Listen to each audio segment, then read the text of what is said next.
The Atlantic Ocean does not keep secrets, it swallows them. It is late November in the year 1908. The moon is hidden behind a heavy curtain of iron-gray clouds, making the surface of the water look like moving oil. There is a ship sitting idle 20 miles off the coast of New York. It is not a passenger liner, and it is not a warship. It is a garbage scow, a flat-bottomed barge usually reserved for the city's refuse. But tonight, the smell is not of garbage. It is the smell of old dust, dry earth, and aged pine wood. On the deck, men in long wool coats stand silently. They are not sailors. They are government agents.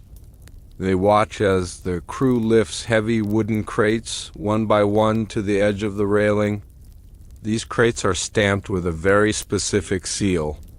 The seal of the Smithsonian Institution. A crew member hesitates. The crate is heavy, impossibly heavy. He asks what is inside. The man in the wool coat does not look at him. He simply says, "History." The crew member pushes. The crate tips. Gravity takes it. It hits the black water with a violent splash, sinking immediately into the freezing depths. Inside that crate is not trash. Inside that crate is a thigh bone measuring 4 feet in length. Inside is a skull with a double row of teeth. Inside is the undeniable proof of a lost civilization that ruled America before history began. They push another crate. Then another. 500 crates. A genocide of evidence. By sunrise, the barge will be empty. The captain will sign a confidentiality agreement. And the world will wake up believing that human history is simple, linear, and small. But down in the darkness, amidst the pressure and the salt, the giants sleep. This is the truth the institution buried. Now, let us turn back the pages of the years. The light is dim, the chamber is quiet, and the scent of aged parchment fills the air. Imagine you are sitting in a heavy leather chair in a library that has been forgotten by time. The fire in the hearth has burned down to glowing embers, casting long, soft shadows against walls lined with books. Outside, the world is fast and loud, but here, in this space of memory, everything moves with the slow rhythm of a pendulum clock. We are safe here.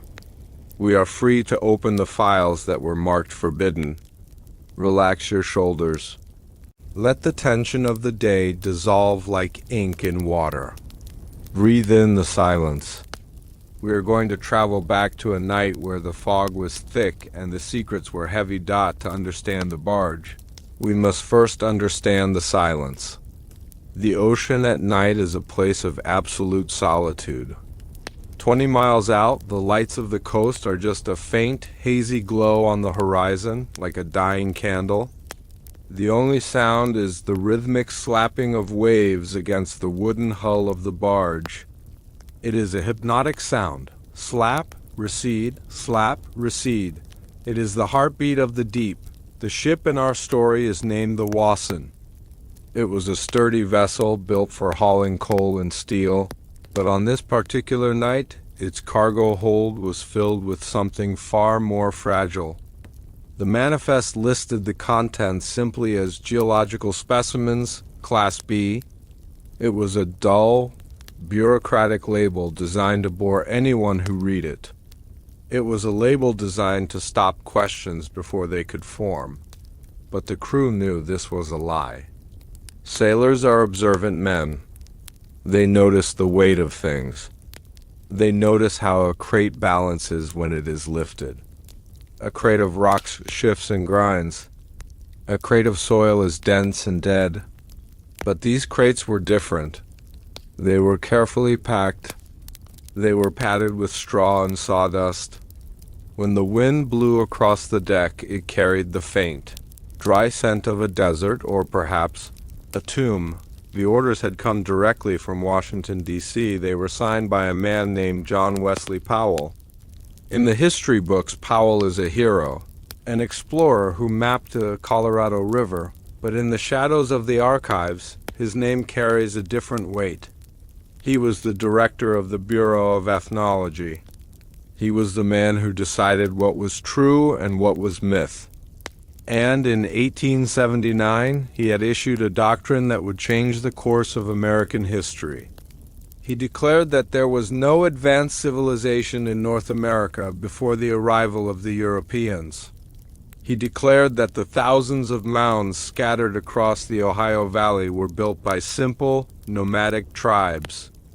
Not a lost empire, but the earth kept disagreeing with him. Every time a farmer in Iowa plowed a new field, the earth pushed up a secret. Every time a miner in West Virginia blasted a coal seam, the rocks revealed a skeleton that did not fit the doctrine. 7 feet tall, 8 feet tall, skulls with heavy brows and strange, complex jawlines. These were not anomalies. They were a population, and so the Wasson was chartered. It was a hearse for history. Let your mind visualize the deck of that ship. The wood is slick with sea spray. The lanterns swinging from the masts cast swinging circles of yellow light. The shadows of the men stretch and contract with the rolling of the sea. It is a dance of concealment. One of the deckhands was a young man named Elias. He was only 19 years old, with rough hands and a curious mind. He had spent his childhood digging in the creek beds near his home, looking for arrowheads. He knew what old bones looked like. He knew the respect they demanded. Elias was assigned to the forward winch. His job was to hoist the crates from the hold and swing them over the side. It was hard work. The crates were made of thick oak, nailed shut with iron spikes. But one crate had been damaged in transit. A corner of the wood had splintered, leaving a gap just wide enough to see inside. As the winch groaned and the rope tightened, Elias placed his hand on the fractured wood. He paused. The lantern light flickered, illuminating the gap. He leaned in, his breath clouding in the cold sea air. He expected to see rocks. He expected to see pottery shards. What he saw stopped his heart. Nestled in the straw was a hand, but it was not a hand like his. The finger bones were thick, dense, and incredibly long. The wrist bone was the size of a sapling trunk. It was white, the color of old ivory, and smooth.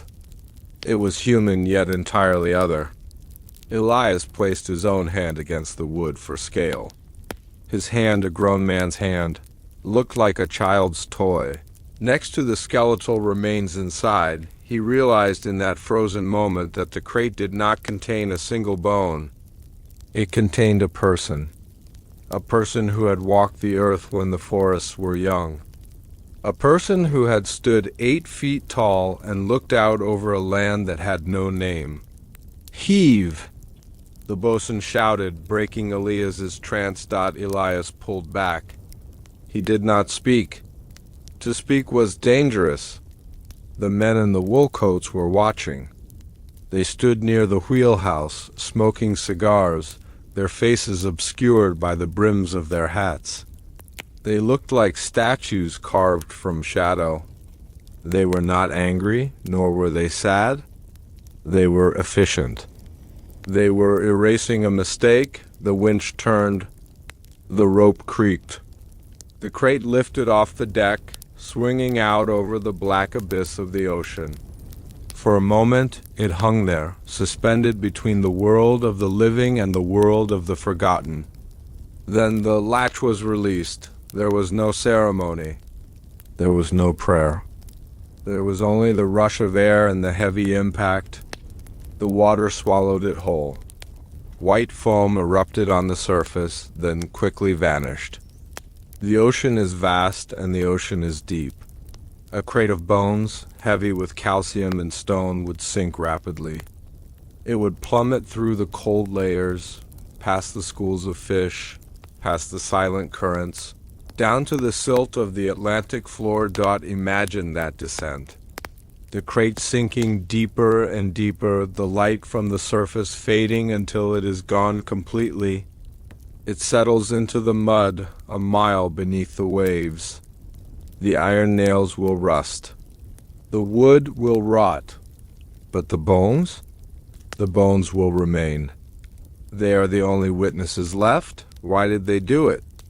This is the question that drifts through the fog like a ghost.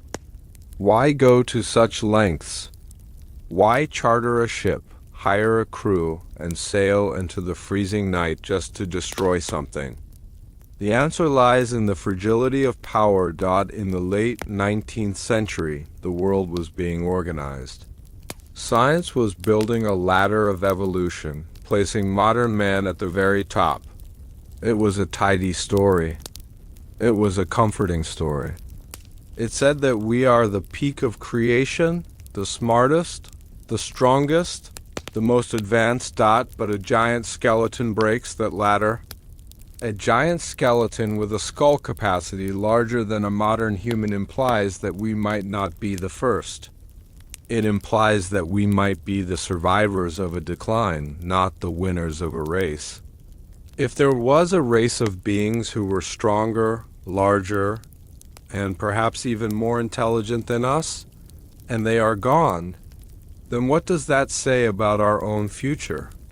It introduces fear, and institutions do not like fear.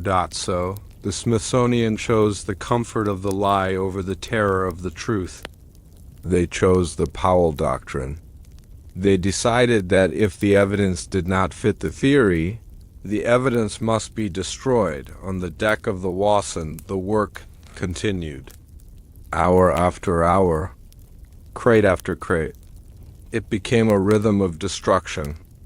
The men fell into a trance. Lift, swing, drop, lift, swing, drop. Elias worked until his muscles burned. He tried not to look at the crates. He tried to pretend they were just boxes of coal, but his mind would not let him forget the hand. He began to wonder about the life of the giant. Did he have a name? Did he have a family? Did he look up at the same stars that were now hidden behind the clouds?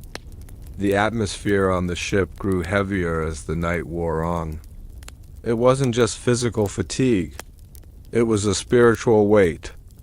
The ocean seemed to grow quieter, as if it were holding its breath. Even the seagulls, usually constant companions of garbage barges, were absent. It was as if nature itself was turning away, unwilling to witness the act. By 3 a.m, the hold was half empty.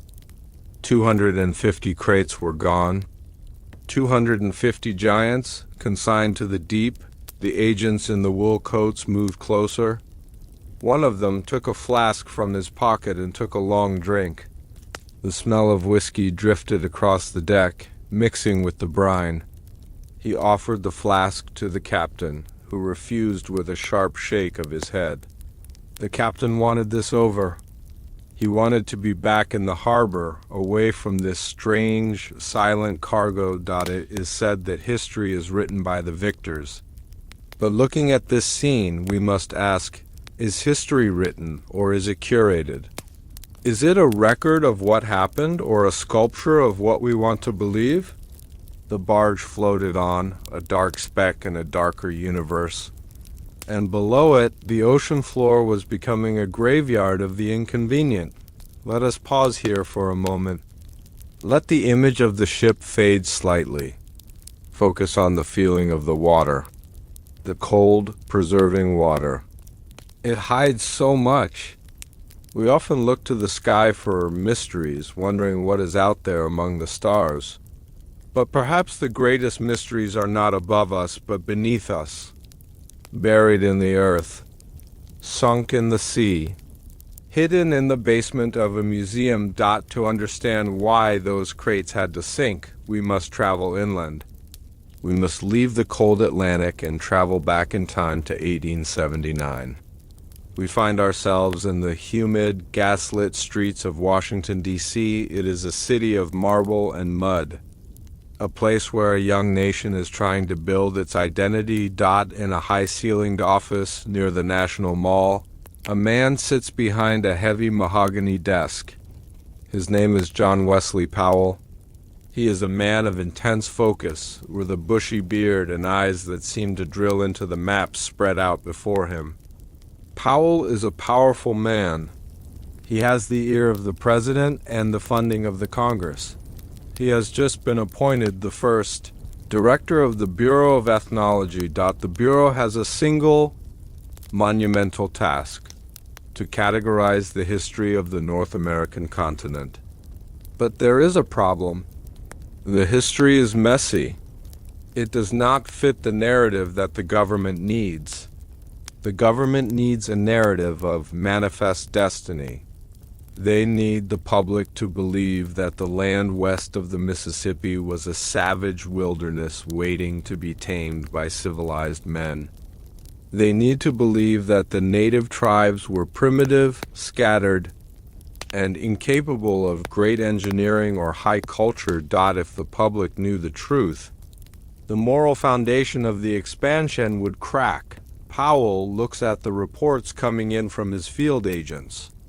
They are troubling. From Ohio, from West Virginia, from Wisconsin, the letters pile up. They describe massive earthworks, perfectly geometric circles and squares that rival the pyramids of Egypt in precision. They describe burial mounds shaped like serpents that can only be fully appreciated from the sky. And inside these mounds, the agents are finding things that should not exist. Powell picks up a report from a field agent in Charleston. He reads the description of a skeleton found 7 feet below the surface. The agent writes that the skull is of unusual size and thickness, and the jawbone is so large it can fit over the face of a living man like a helmet. Powell strikes a match to light his pipe. The flame flickers, illuminating the frustration on his face. He knows what these bones represent.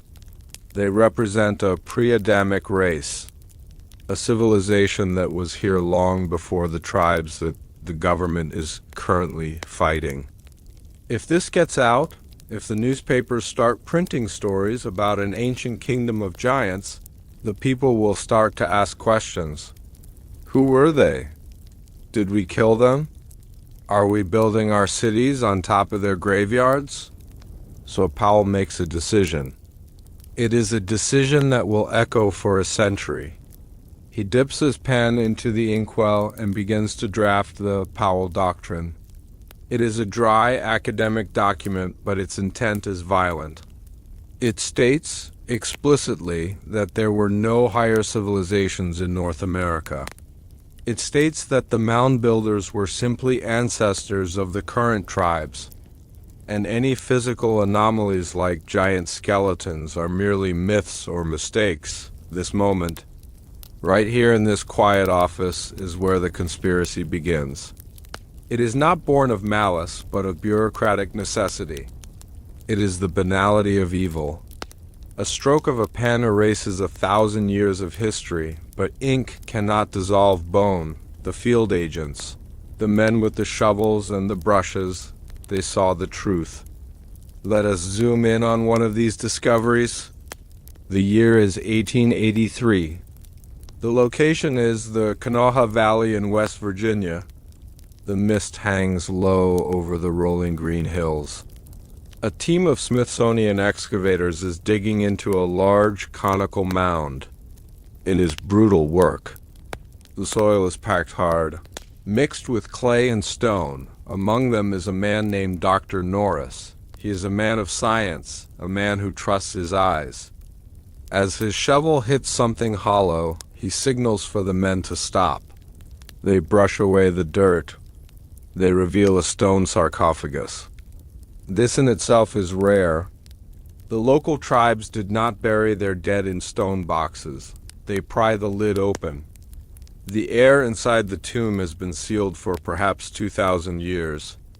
It rushes out, stale and cold. Norris holds his lantern over the opening. The light reveals a skeleton lying on its back. It is not curled up. It is laid out in a posture of regal repose. Norris takes out his tape measure. He measures from the heel to the crown of the skull, 7 feet 6 inches. He measures the shoulders. They are broad, impossibly broad, but it is the chest that confuses him. The rib cage is not like a modern human's. It is barrel-shaped, vast, designed to house lungs of immense capacity. Norris reaches down and picks up a copper bracelet encircling the giant's wrist. It is not hammered copper. It is smelted. It shows signs of an advanced metallurgy that the history books say did not exist in America at this time. He sits back on his heels, the damp earth soaking into his trousers. He looks at his team. They are silent. They know what they are seeing. They are seeing a king from a lost epoch, Norris writes his report honestly. He details the measurements. He sketches the skull. He packages the bones and the copper jewelry into crates. He marks them for shipment to Washington. He believes he has made the discovery of the century. He believes he will be famous. He does not know about the Powell Doctrine when those crates arrive in D.C. They do not go to the display hall. They go to the basement. They go to a room without windows where a clerk checks the manifest against a list of approved history. The clerk sees the measurements, 7 feet 6 inches. He sees the note about the copper armor. He sighs. He takes a red stamp and presses it firmly onto the paper. Classified. The bones are moved to a holding area. They are not destroyed immediately. The institution is a museum, after all. They hoard things. They keep them in the dark, just in case. But as the years pass, the pile of anomalies grows too large. The storage rooms fill up. The secrets become a logistical problem.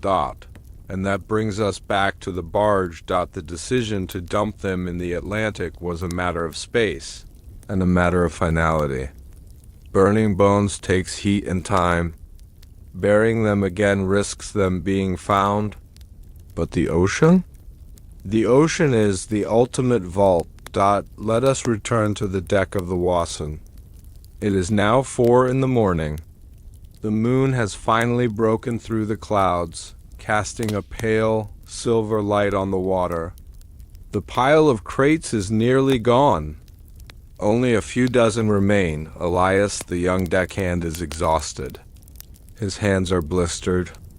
His soul feels bruised. He watches as the agents open one of the final crates just to check the contents. He catches a glimpse of something that glimmers in the moonlight. It is a breastplate, made of copper and mica. It is etched with symbols that look like constellations. It rests on the rib cage of a skeleton that must have been close to 8 feet tall. The agent reaches in and pulls the breastplate out. He holds it up. The silver moonlight hits the ancient copper, and for a second the artifact shines with a ghostly luminescence. It is beautiful. It is a masterpiece of art. The agent looks at it for a long moment. Does he feel regret? Does he wonder about the craftsman who made it? Does he wonder about the king who wore it into battle? No, he tosses it back into the crate. He signals to the crew. "Seal it up," he says. His voice is flat. The crate is nailed shut.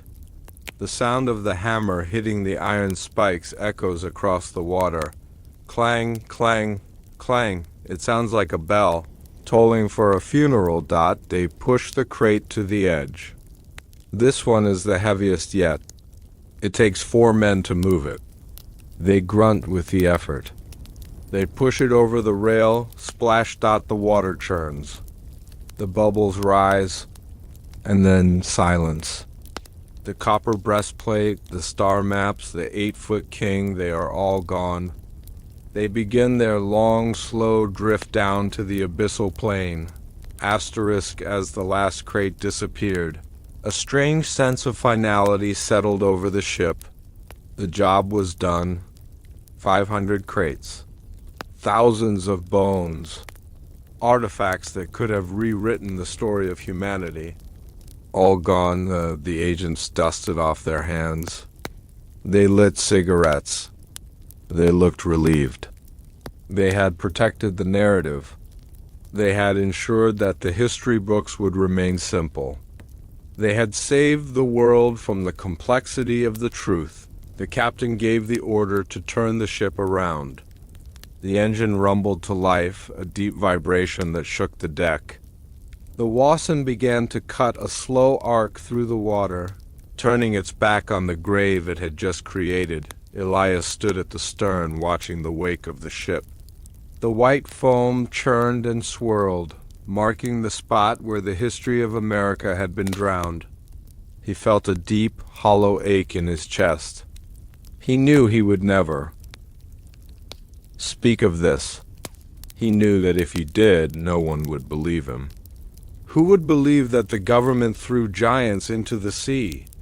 It sounded like a fairy tale. It sounded like madness, but he also knew that he would never forget. He would close his eyes at night and see the size of that hand. He would see the double row of teeth. He would see the copper shining in the moonlight. The ship moved back towards the glow of New York City. The city was waking up. Bakers were lighting their ovens. Milkmen were starting their rounds. The people of the city were preparing for a new day, completely unaware of what had happened in the dark. They walked on streets that paved over ancient mounds. They lived in houses built on land that once belonged to a race of kings, the Smithsonian Institution opened its doors at 9 o'clock that morning. Crowds of school children filed in, holding hands. They looked at the displays of pottery and arrowheads. They read the placards that explained the simple, primitive history of the native people. They marveled at the wisdom of the scientists, and deep in the basement, in the empty spaces on the shelves, the dust settled. The records were altered. The manifests were burned. The Powell Doctrine was safe, but secrets are like seeds. You can bury them, you can drown them, but sometimes they find a way to grow. The ocean floor is a quiet place, but it is not a still place. Currents shift. Mudslides. Things that are lost have a way of being found. In the years that followed, strange stories began to circulate among the fishermen who worked the waters off the coast. They spoke of nets getting snagged on massive box-like structures deep below. They spoke of pulling up strange, long bones that they threw back in fear. They spoke of a particular spot in the ocean where the fish refused to swim, and on land the earth continued to push back. The Smithsonian could dump the bones, but they couldn't dig up every mound in America. There were too many, thousands of them, hidden in dense forests, located on private farms, buried under small towns. The giants are still there, waiting. We have stood on the deck of the barge. We have seen the crime. We have watched the evidence sink.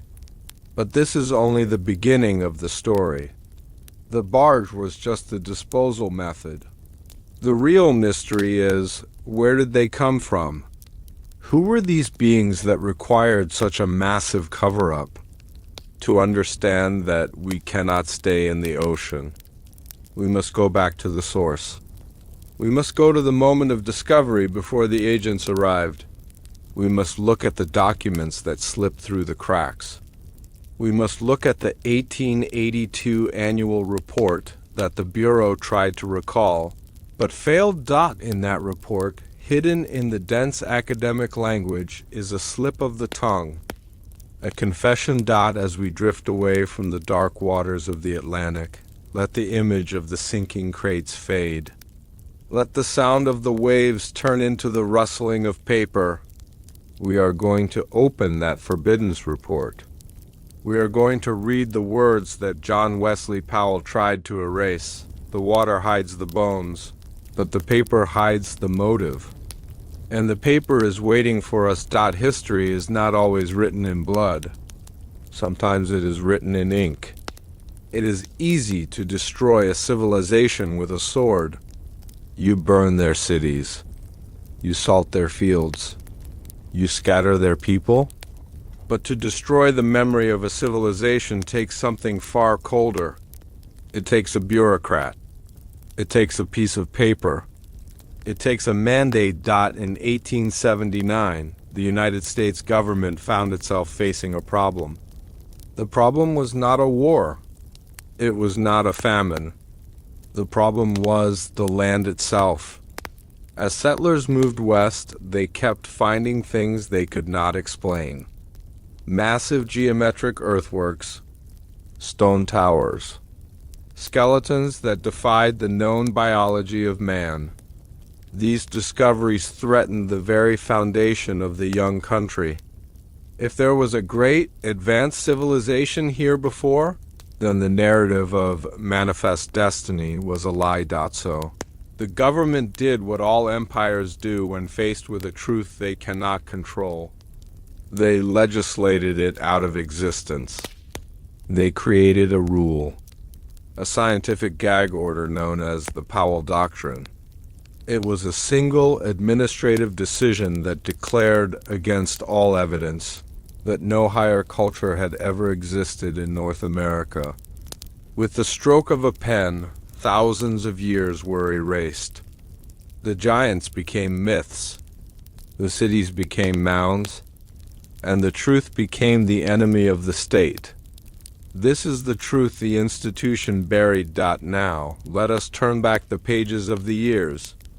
The light is dim, the chamber is quiet, and the scent of aged parchment fills the air. The heavy curtains are drawn against the night, shutting out the modern world. Here, in the safety of the archive, the air is still. It smells of leather bindings and dust motes dancing in the gentle beam of a reading lamp. Settle into the cushions. Close your eyes. Let your breathing slow down to the rhythm of a grandfather clock. Ticking in the hallway. Tick, tock, tick, tock. We are drifting back to a time of gaslights and cobblestones. To a city of white marble rising from the swamp. We find ourselves in Washington, D.C. in the late 19th century. The city is a strange mix of grandeur and mud. The Capitol dome gleams in the distance, a symbol of the new Roman Empire that America hopes to become. But in the shadows of these great buildings there are smaller, quieter offices where the real work of empire is done. We are entering the Smithsonian Institution. But we are not going to the public galleries. We are walking past the displays of stuffed birds and mineral samples. We are walking down a long, polished corridor, deeper into the administrative heart of the building. The floorboards creak softly under our feet. The air gets cooler here. It is the temperature of preservation. At the end of the hall, there is a frosted glass door with black lettering. It reads, Bureau of Ethnology. Inside this room sits a man who is arguably the most powerful historian in the Western world. His name is John Wesley Powell. Visualize him for a moment. He is a striking figure. He is a veteran of the Civil War, and he carries the war with him.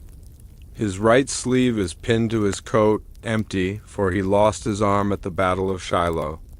He has a thick, bushy beard that frames a face of intense intellect and iron will. His eyes are sharp, the eyes of a man who has stared down the rapids of the Colorado River and survived. Powell is not a villain in the traditional sense. He does not twirl a mustache. He does not cackle in the dark. He is a man of science. He is a man of order. And that is what makes him dangerous. To understand the Powell Doctrine, you must understand the psychological landscape of America in 1879. The country is healing from a brutal civil war. The government is desperate to unify the nation. They are looking west. They see the vast plains, the mountains, the fertile valleys. They see a future of farming, mining, and expansion, but there is a psychological obstacle. The mounds dot from the Ohio Valley to the Mississippi. The landscape is dotted with hundreds of thousands of artificial hills. Some are shaped like perfect pyramids. Some are shaped like massive serpents, winding for a quarter of a mile through the grass. Some are complex geometric octagons that align perfectly with the movements of the moon. The settlers asking questions. Who built these? The local Native American tribes, when asked, often said they did not know. They said the mounds were here when they arrived. They said they were built by the ancient ones.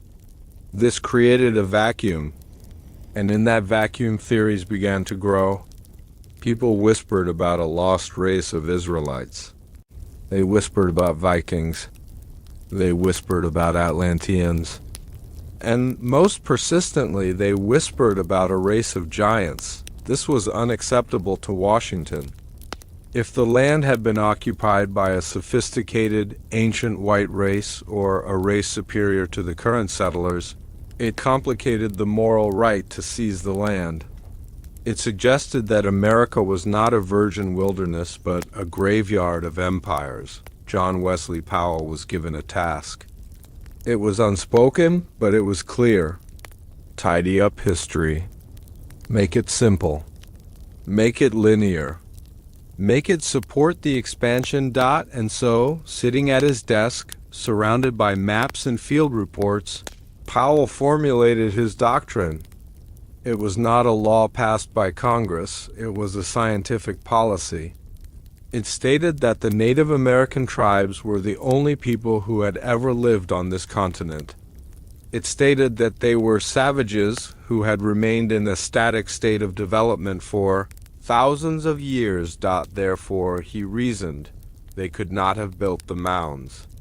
Or, if they did, the mounds were simple piles of dirt, not complex engineering projects.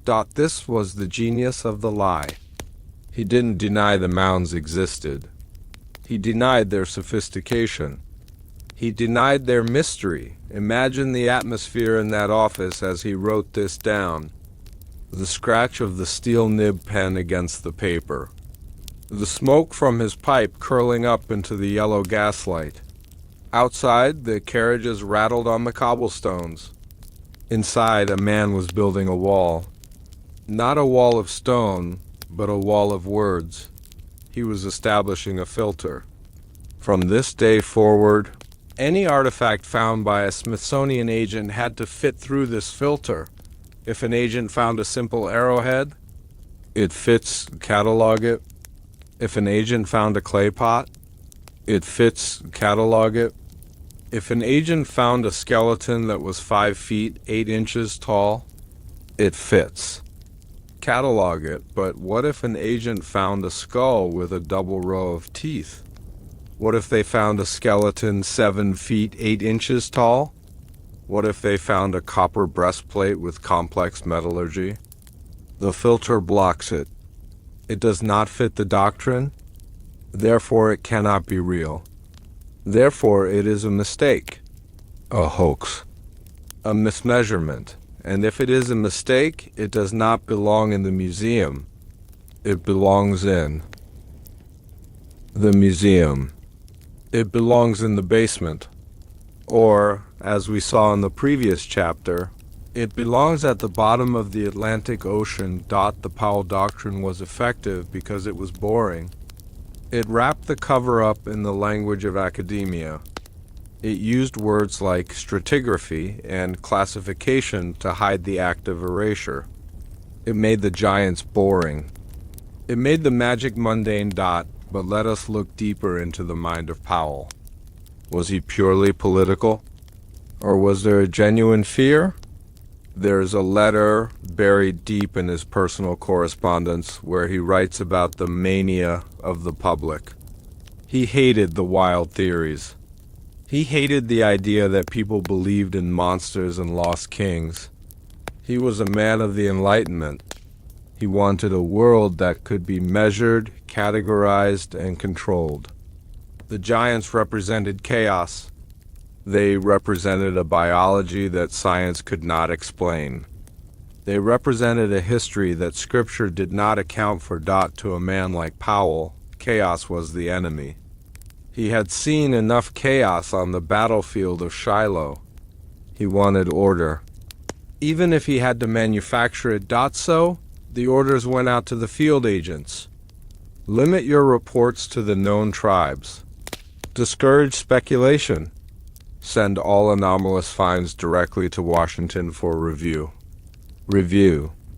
A gentle word for censorship. Imagine being a field agent in 1880. You are out in the wilds of Wisconsin. You have spent weeks digging into a burial mound shaped like a massive eagle.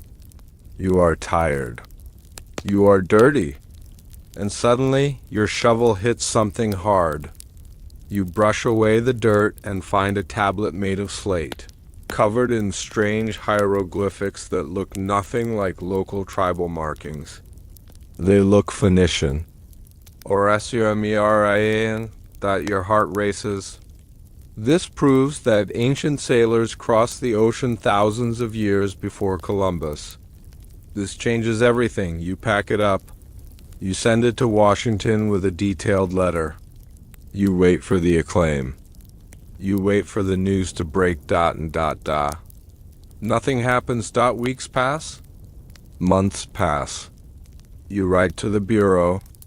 Did you receive the tablet? A letter comes back. It is typed on official Smithsonian letterhead. It is signed by a clerk. We have received your package. Upon review by Director Powell, the artifact has been determined to be a fraudulent planting by local farmers. It has been discarded. Please continue your work on the pottery shards. Discarded your discovery, your proof, gone. This happened not once, not twice. It happened hundreds of times. We know this because the agents kept diaries. They wrote to their wives. They wrote to local newspapers. The official record is clean, but the personal record is full of ghosts. The Powell Doctrine created a split in reality. There was the official history, printed in textbooks and taught in universities. This history was safe, simple, and clean. And then there was the shadow history, the history of what was actually found in the ground. This history was messy, strange, and full of giants. As we drift deeper into this story, we must ask ourselves, what happens to a society that is built on a foundation of amnesia? The ink on the page dries, but the consequences ripple out like a stone thrown into a dark pond. The Powell Doctrine was not just a memo. It was a lens through which all of American archaeology was forced to look. And like any lens, it distorted the image. Let us travel to a specific instance where this distortion took place. The year is 1886. The location is a small, dusty town called Seven Hills in the state of Minnesota. It is autumn. The air is crisp and smells of burning leaves. A group of local men, intending to build a foundation for a new barn, begins to dig into a gentle rise in the earth. They do not know it is a mound. To them, it is just high ground. But as they dig, the soil changes. It becomes darker, richer. They hit a layer of charcoal evidence of a ritual fire burned centuries ago. Then they find the shell. It is a massive conch shell resting face down in the dirt. One of the men picks it up. He is confused. Minnesota is 1,000 miles from the ocean. How did a tropical seashell get here? He turns it over. Carved into the surface of the shell is a face. It is a delicate, intricate carving of a man with a long nose. Wearing an elaborate headdress of feathers and copper, this is not a crude scratching. This is high art. The men continue to dig. Below the shell, they find the owner. He is seated, his knees pulled to his chest. Even in this position, the bones are massive. The femur is as thick as a fence post. The skull is encased in a helmet of copper that is turned green with age. Word spreads fast in small towns. The local newspaper editor comes out. A photographer sets up a heavy tripod and takes a glass plate image. The town is buzzing. They call it the King of Seven Hills. Then the agents arrive. They do not wear uniforms. They wear tweed suits and bowler hats. They arrive by train from the capital. They present their credentials, the Bureau of Ethnology. They are polite.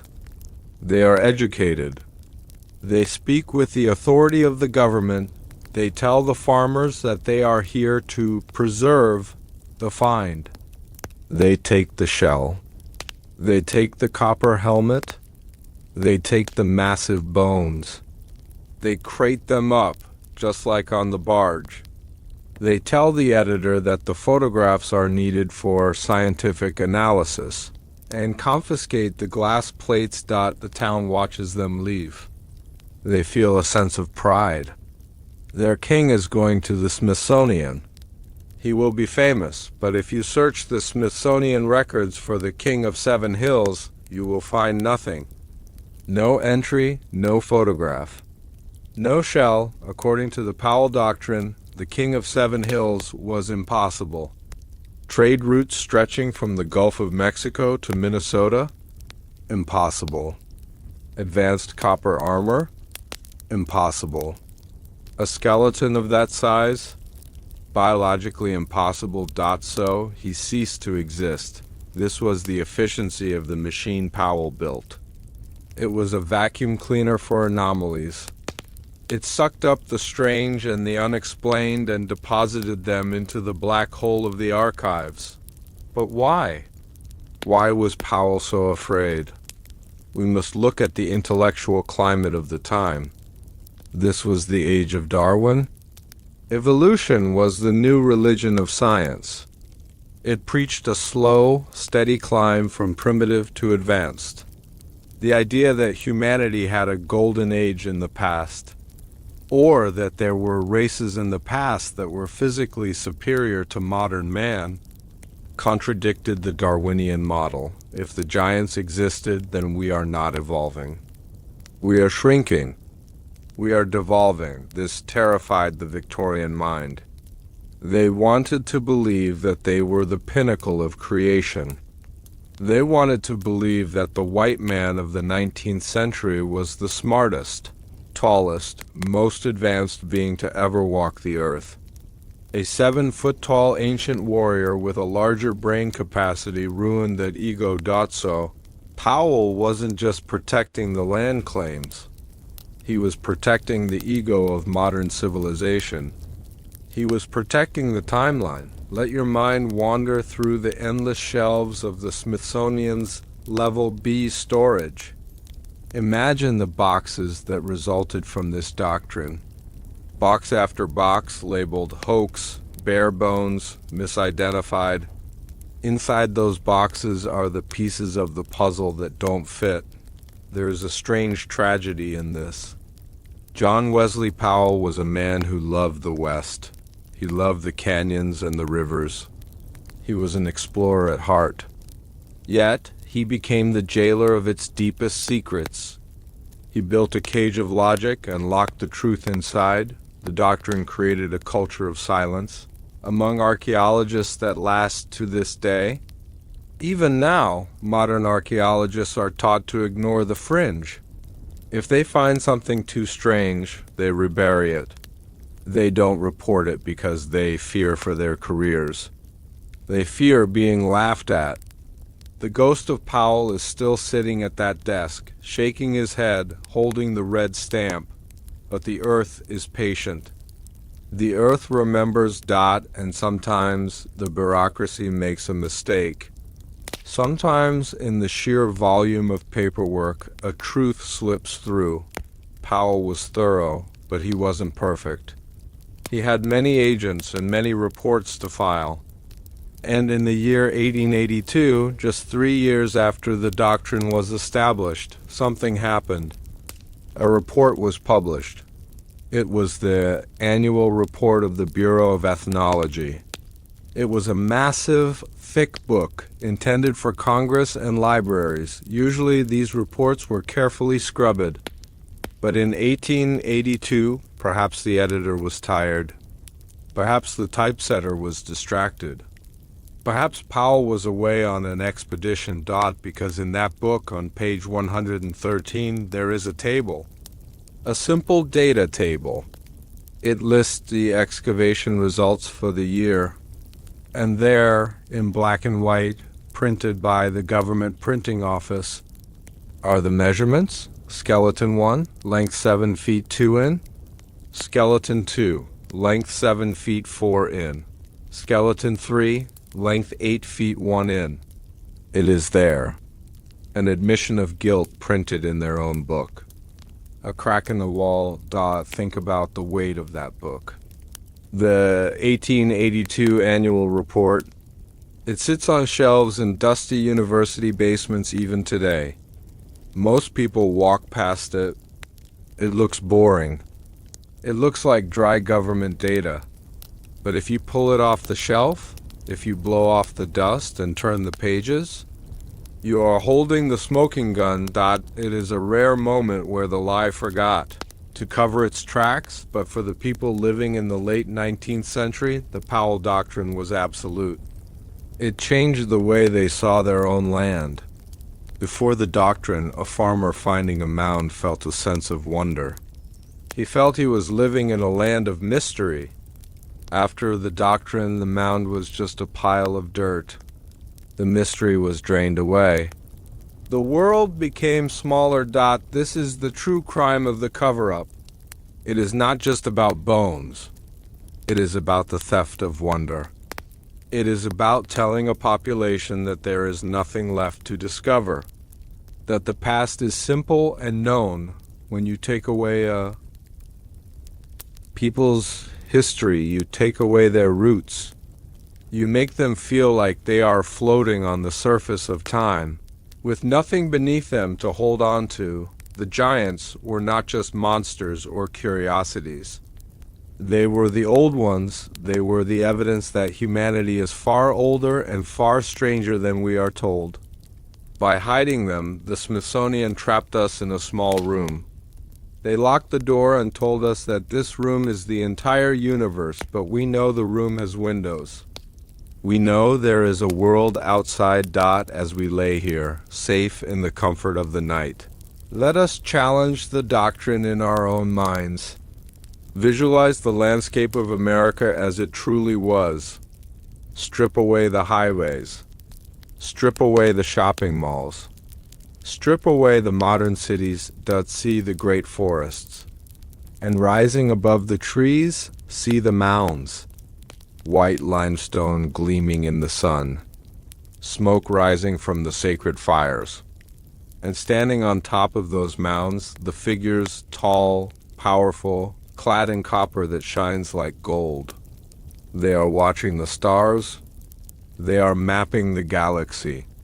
They are speaking a language we have forgotten. They are not myths. They are memories waiting to return. The Powell Doctrine could hide the bones, but it could not stop the whispers. The farmers still talked. The miners still talked. The stories were passed down, not in textbooks, but in kitchen tables and around campfires. My grandfather found a skull the size of a pumpkin. My uncle found a sword made of metal that never rusted. These stories are the resistance. They are the sparks of truth in the darkness. John Wesley Powell died in 1902. He was buried with military honors. He is remembered as a great scientist. But in the quiet halls of the forbidden archaeology, he is remembered as the great censor. The man who tried to hold back the tide of history with a piece of paper. We are now standing at the edge of the revelation. We have seen the barge dumping the evidence. We have seen the bureaucrat writing the order. We have felt the cold logic of the cover-up, but you might be asking, is there proof? Real, tangible proof that we can look at today? Or is it all just stories and empty reports? The answer is yes. There is proof. But to find it, we have to look closely at the mistakes. We have to look at the moments where the Smithsonian slipped up. We have to look at the biological anomalies that they couldn't explain away. Specifically, we need to talk about the teeth. There is a biological feature that appears again and again in the suppressed reports. It is something that cannot be faked. It is something that separates the giants from modern humans more distinctively than height alone. It is a terrifying, predatory detail that the agents tried desperately to hide. It is called double-dentition. 2 full rows of teeth in a massive jaw. As we prepare to close the file on Major Powell, let us prepare to open the file on biology. The paper lies, but the biology screams. The next time we meet, we will look into the open mouth of the giant. We will see the anatomy of a predator. And we will ask, what were they eating? And why did they need such a jaw? The night is deep. The archive is vast. The file is open. Sleep now, knowing that the truth is waiting for you in the next chapter. The most dangerous object in history is not a sword. It is not a bomb. It is a book. Hidden in the back shelves of university libraries, covered in the dust of a century, sits a heavy volume bound in faded green cloth. It looks boring. It looks like a collection of dry statistics and government budgets. But if you open it to page 113, the government of the United States confesses to a lie. This book is the 12th annual report of the Bureau of Ethnology, printed in the year 1882. It was supposed to be the final nail in the coffin of the giant theory.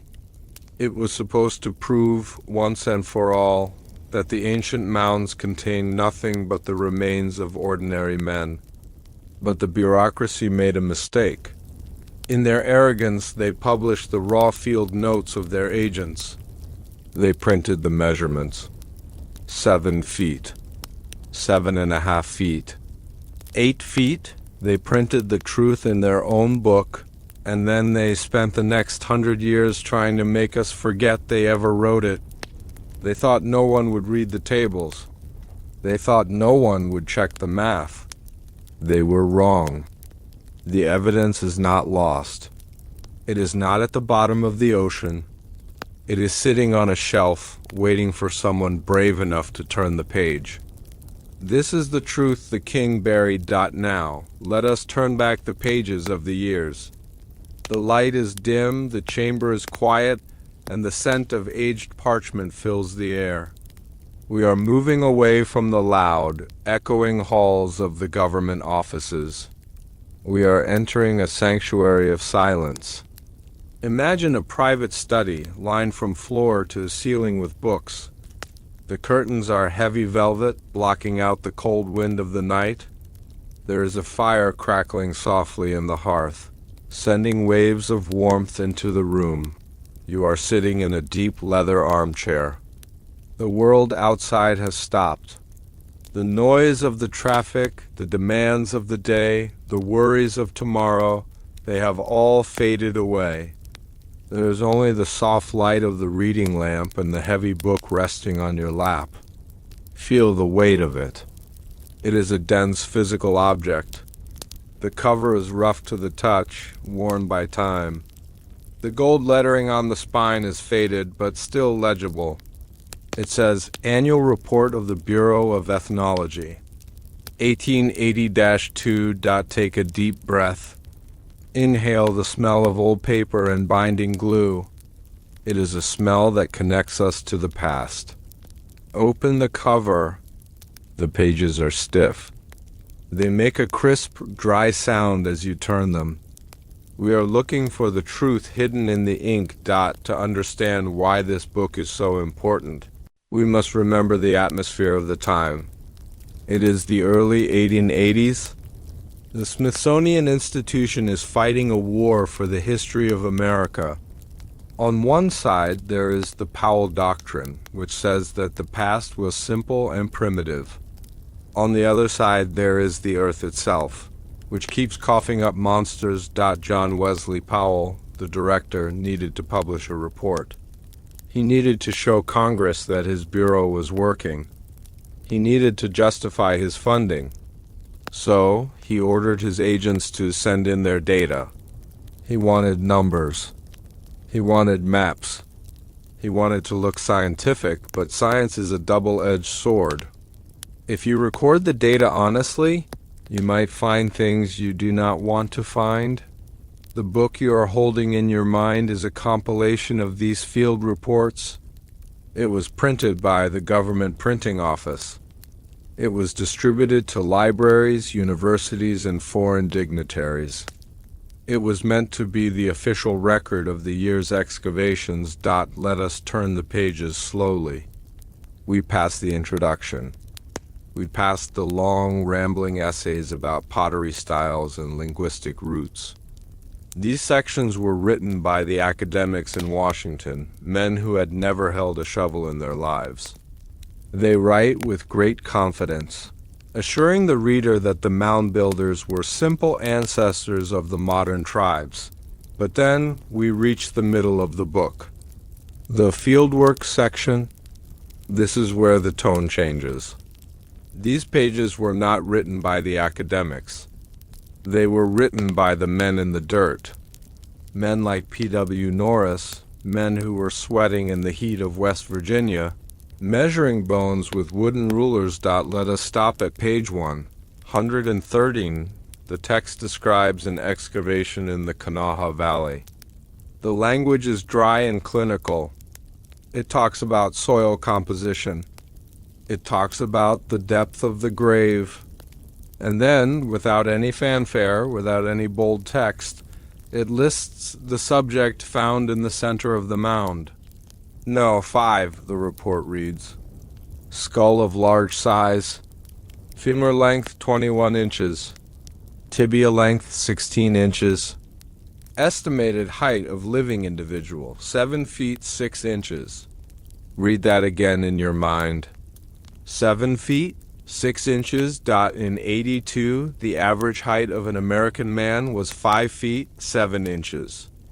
A man of 6 feet was considered tall. A man of 7 feet 6 inches was a giant. He would have towered over the excavators. He would have looked like a different species. And the report does not stop there. It continues. It describes the width of the shoulders. It describes the thickness of the bone walls. It notes that the jaw was massive and the teeth were perfectly preserved. This is not a rumor. This is not a story told by a drunkard in a tavern. This is a federal document. Why did they print it? This is the question that haunts historians. If there was a conspiracy to hide the giants, why put the measurements in the official book? The answer is human error. The sheer size of the bureaucracy worked against itself. Powell could not read every single page of every single report. He checked the summaries. He checked the conclusions. But he did not check the raw data tables. He assumed his agents would fudge the numbers. He assumed they would round down, but the agents were honest men. They were surveyors. They were engineers. They measured what they saw. And so the anomaly slipped through the net. The truth was printed, bound, and shipped out to the world before the censors realized what had happened. Imagine the panic in the Smithsonian when they finally read it. Imagine a clerk, weeks later, sitting at his desk, drinking coffee, flipping through the fresh copy of the report. He stops. He frowns. He takes out his own ruler and checks the math. 7 feet 6 inches, he whispers. That cannot be right. He goes to the next entry. Page 117. Another mound. Another skeleton. Length 7 feet 2 inches. He goes to the Ohio section. Length 7 feet 4 inches. The clerk realizes with a sinking feeling that they have just published a catalog of giants. They have just handed the public the proof that the Powell Doctrine is a lie, but it was too. Late to recall the books. They were already in the libraries of Harvard and Yale. They were in the British Museum. The secret was out, hiding in plain sight, so they did the next best thing. They stopped talking about it. They never cited those pages again. If a reporter asked about the tall skeletons, the Smithsonian would say, "Oh, those were likely mismeasurements." The bones had shifted in the earth. The agent was inexperienced. Gaslighting. It is a modern word, but an ancient tactic. They told the public not to believe their own eyes. They told the public that math was subjective. But tonight, we are believing the math. We are trusting the numbers. Let us focus on the specific details of the Kanawha Valley find mentioned in the report. The text describes the location of the mound. It was situated on a high bluff overlooking the river. This is a classic position for a royal burial. The ancient kings wanted to watch over their domain even in death. The report mentions that the skeleton was found inside a stone box or cist. This is crucial. Common burials were done in the dirt. Royal burials, important burials, were done in stone. The stone protects the bones. It prevents the pressure of the earth from crushing them. This is why the measurements are so accurate. The skeleton was intact. It wasn't a jumble of fragments. It was a complete frame. Visualize the agent, Mr. Norris, kneeling beside that stone box. He is holding a lantern. The light flickers over the white bone. He picks up the femur. He places it next to his own leg. The top of the bone reaches his hip. He looks at his assistant. They don't speak. They don't have to. They know that they are looking at a ruler, a warrior, someone who commanded respect by sheer physical presence. The report also mentions artifacts found with the body. 6 lance heads, a shell gorget, copper beads. These are not the tools of a simple farmer. These are the weapons of a warlord. The lance heads were made of flint, sharp as razors. The copper beads were hammered from metal that came from hundreds of miles away, from the mines of Lake Superior. This giant had wealth. He had trade connections. He was part of a vast, complex network of civilization. As you read the dry, clinical text, try to feel the ghost of that civilization rising from the page. The report tries to make them sound like specimens. Number 5, number 7, but they were people. They had names. They had voices that must have been deep and resonant. Booming across the valley floors, the text on page 113 is a window. It is a small, cracked window in the fortress of the Smithsonian, but it is enough for us to see inside. The book is heavy on your lap. The fire in the hearth has burned down to glowing coals. The room is warm. Your breathing is slow and steady. You are safe here. You are the keeper of the secret. Let us move deeper into the report. Let us leave West Virginia and travel in our minds to the state of Iowa. The report contains a section on the excavations there as well. The soil in Iowa is dark and rich. It preserves things well. On page 154, there is another entry. It describes a mound near the town of Dubuque. The agents dug into the side of a bluff. They found a chamber lined with logs, timber that had not rotted after 1,000 years. Inside the timber chamber, they found 3 bodies, sitting up, facing the east, facing the rising sun. The report lists their heights. The central figure, 7 feet 8 inches. The 2 figures on either side, 7 feet even, a trinity of giants. The report notes a strange detail. The skulls of these figures were compressed. They had sloping foreheads. This was not a natural deformation. It was artificial. It was a sign of nobility. In many ancient cultures, shaping the skull was reserved for the priestly class. It set them apart from the common man. It made them look like the gods they worshipped. The Smithsonian printed this. They described the sloping skulls. They described the height. And then, in the very next paragraph, the academic summary states, these findings are consistent with the known burial practices of the local tribes. Consistent?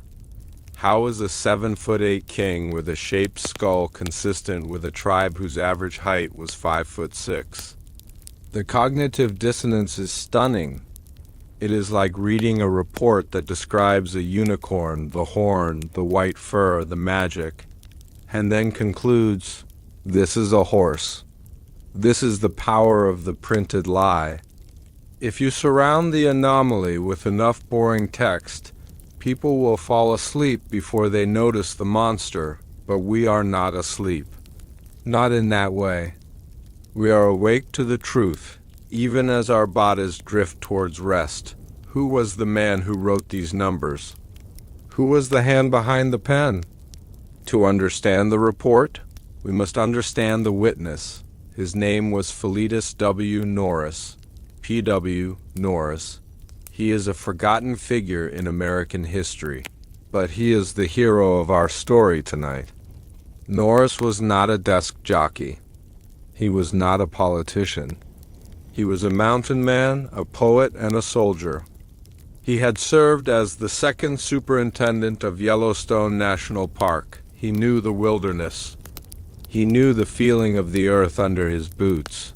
When the Smithsonian hired him, they thought they were hiring a simple laborer, someone who would dig where he was told and send back the boxes.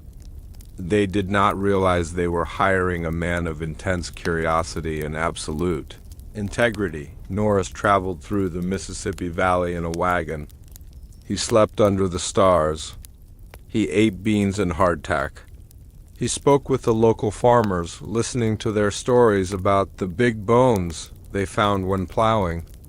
He didn't dismiss them as myths. He listened.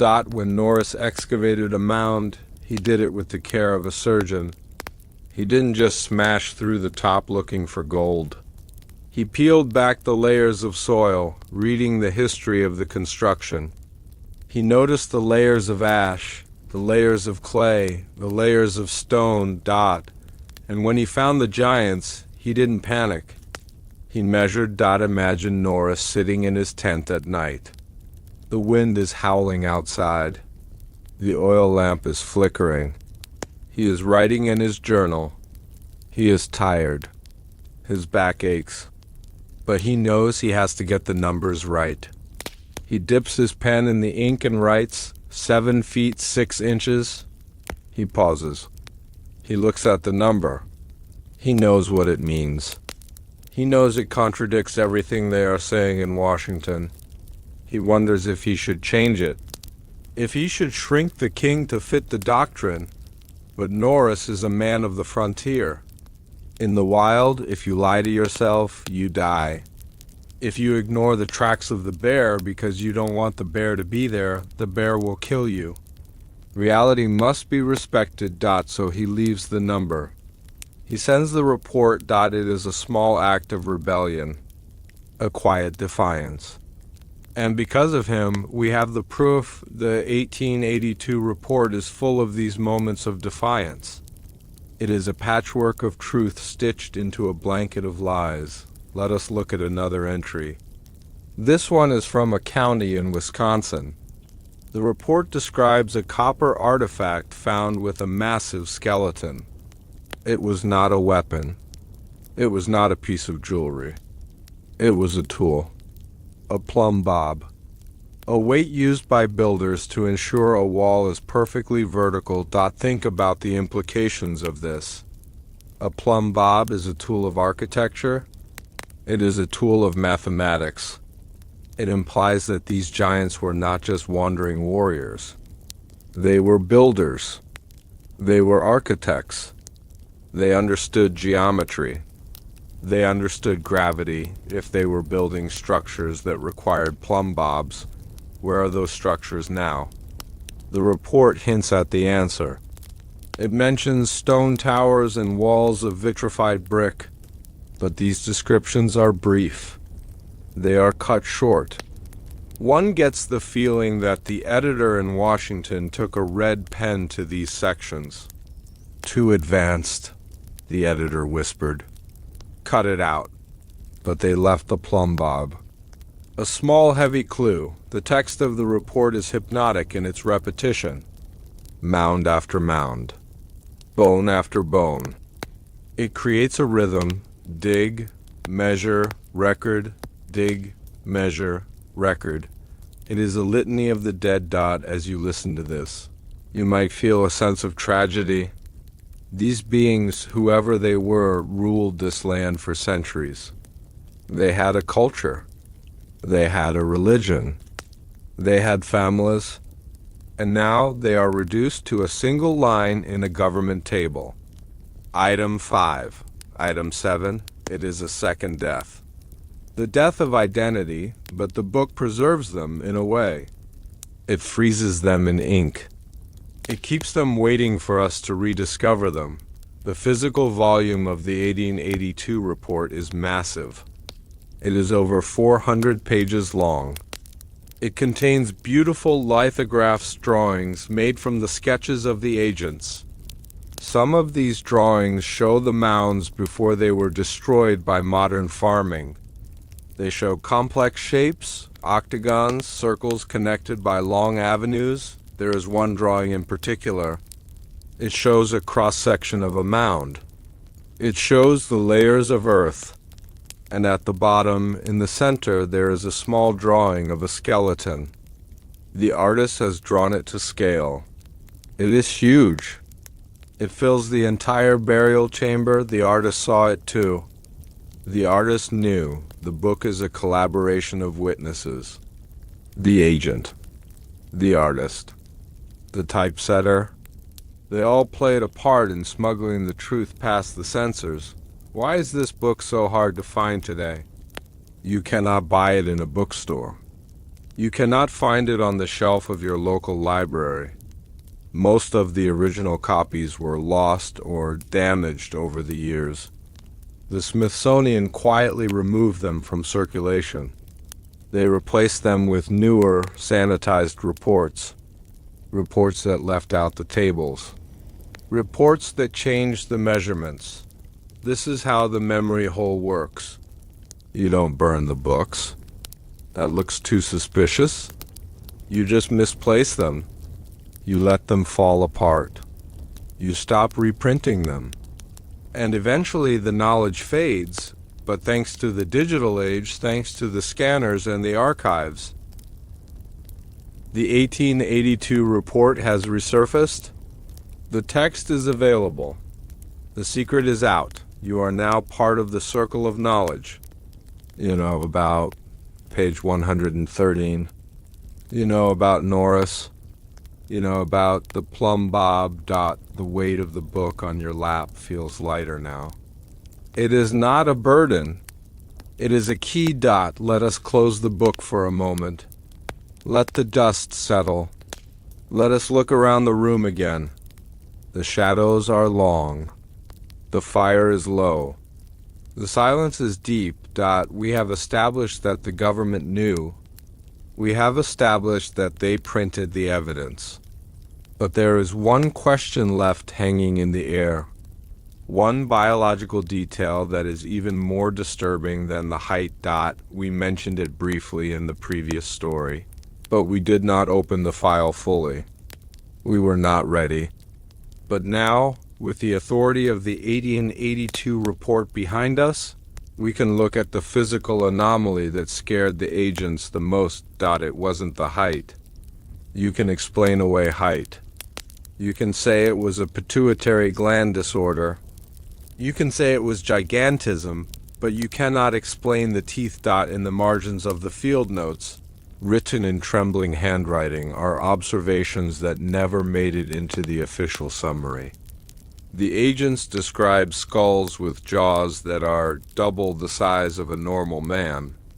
And inside those jaws, a second row of MOLARS. Double-dentition. This is not a mutation. This is a trait, a genetic marker. Imagine opening a grave and seeing a skull that grins back at you with too many teeth. It triggers a primal fear. It triggers the instinct that says, predator. The 1882 report hints at it. It mentions massive dentition, but it doesn't use the word double. That was too far. That was too monstrous, but we are going to go there. As we prepare to move to the next chapter of this dark history. Let your mind rest on the image of the book. It is closed now. It sits on the table. It has done its job. It has told us the truth. The giants were real. The government found them. The government measured them. And then the government tried to make them disappear, but bones are stubborn things. And teeth? Teeth are the hardest substance in the body. They survive fire. They survive time. They survive the lies of men. The fire is just embers now. A soft orange glow pulsing in the darkness. The room is cooling down. It is time to put the book away. You stand up from the leather chair. You pick up the heavy volume. You walk over to the shelf. You slide it back into its place among the other forgotten histories. It fits perfectly. A secret hidden in a row of secrets. As you turn away, you feel a sense of calm. The anxiety of the unknown is gone. You have the data. You have the proof. The world out there may be full of noise and distraction, full of people who believe the simple version of history. But you know better. You know that beneath the cornfields of Ohio, beneath the green hills of West Virginia, the old ones are sleeping. And you know that somewhere in a basement in Washington, D.C., there's a file cabinet that matches the data in that book, the 1882. Report is a testament to the fact that truth cannot be completely suppressed. It is like water. It finds the cracks. It seeps through. P.W. Norris and his measuring tape ensured that we would know. We can rest now. We can let the heavy eyelids close. We can let the breathing deepen. The tension of the conspiracy releases its grip. We are just observers. We are just travelers through time. But before we drift off completely, let us plant a seed for the next journey. The mind, even in sleep, seeks patterns. It seeks to understand. We have spoken of the height. 7 feet. 8 feet. We have spoken of the location. The mounds. The tombs. We have spoken of the cover-up, the Powell Doctrine, but the biology remains the final frontier. The double rows of teeth. This is the detail that keeps the scientists awake at night. Why would nature design a human with such a mouth? What evolutionary pressure created that? Were they eating something tougher than grain? Were they fighting something stronger than bears? And even more chilling, why do we find this same trait mentioned in the folklore of the tribes? The stories of the moon-eyed people, the stories of the stiff-legged bears. The oral history matches the bone record. The Smithsonian tried to separate the two. They tried to say the stories were myths and the bones were mistakes. But when you put them together, they form a picture of a lineage that ran parallel to ours. A lineage that was stronger, larger, and perhaps more dangerous. The next time we open the archives, we will not be looking at a book. We will be looking at a skull. We will be looking at the medical impossibility of the giants. We will examine the surgery they performed on their own brains. We will examine the teeth that should not exist, but for now, the book is closed. The library is quiet. The dust settles on the shelf. Sleep. Drift, dream of the ancient earth. The truth is safe with you. The king of the Kanawha Valley sleeps in his stone box, and his measurements are recorded in the ink of the very people who tried to erase him. Good night. Asterisk. You can hide a bone. You can rebury a skeleton. You can burn a report. But you cannot explain away the teeth. In the study of anatomy, the jaw is the fingerprint of the species. A human being has 32 teeth, a specific arc, a specific root structure. But when the Smithsonian agents opened the mounds in New England and the Ohio Valley, they found skulls that defied the laws of God and Darwin. They did not find 32 teeth. They found skulls with full, perfect double rows of teeth. Massive molars lining the upper and lower jaws in a dense, terrifying fortification. This was not a mutation. This was not a disease. This was a genetic trait of a predator. When you look into the mouth of a skull with double-dentition, you are not looking at a tall human. You are looking at something else entirely. Something that could crush bone. Something that required a jaw muscle so powerful it reshaped the entire skull. The government knew that height could be dismissed as a curiosity. But the teeth? The teeth proved they were not us. And that is why the jaws were the first things to be destroyed. This is the truth the king buried. Now, let us turn back the pages of the years. The light is dim, the chamber is quiet, and the scent of aged parchment fills the air. We are stepping away from the dry statistics of the previous chapter. We are entering the realm of the physical. Imagine you are standing in a dimly lit examination room. The air smells of antiseptic and old dust. On the heavy wooden table in front of you, a white cloth covers an object. The room is silent. Outside, the rain taps gently against the window pane. Tap, tap, tap. It is a rhythmic, soothing sound. It reminds us that nature is vast and full of mysteries. You reach out and slowly pull back the cloth. Underneath lies a skull. It is the color of old ivory, stained by the minerals of the earth. It is large, heavy, and silent. But it has a story to tell. A story written in enamel and bone. Relax your mind. Let go of the skepticism of the modern world. We are here to observe. We are here to listen to the testimony of the dead. To understand the magnitude of this anomaly, we must first understand the human face. Reach up and touch your own jawline. Feel the curve of the bone. Feel the way your teeth sit in a single orderly row. This is the design of Homo sapiens. It is a design meant for omnivorous eating. Soft grains. Cooked meat? Fruits? Our jaws have stayed relatively the same for 200,000 years. Now, imagine a jaw that is twice as thick. A mandible that is squared off like a block of granite.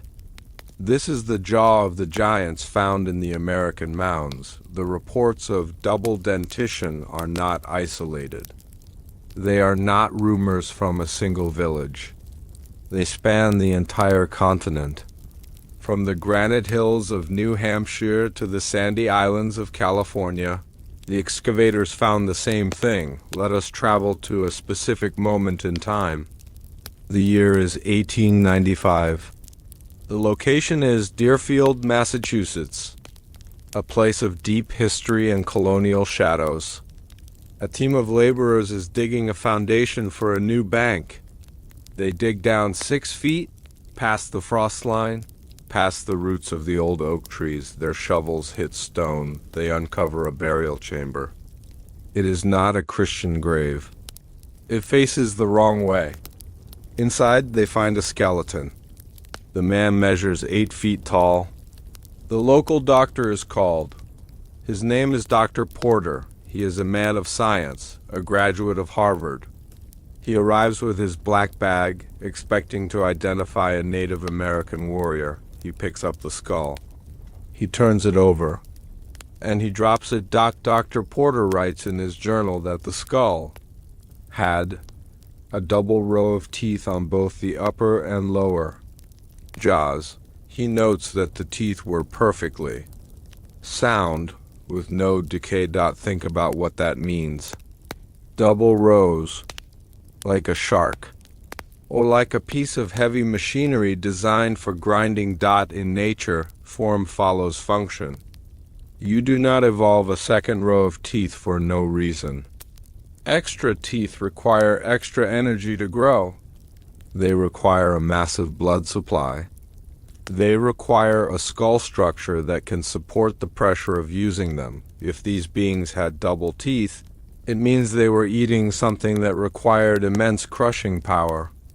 Or it means their genetic lineage is so far removed from ours that we cannot even guess at their origins. Dr. Porter's report was published in the local town history.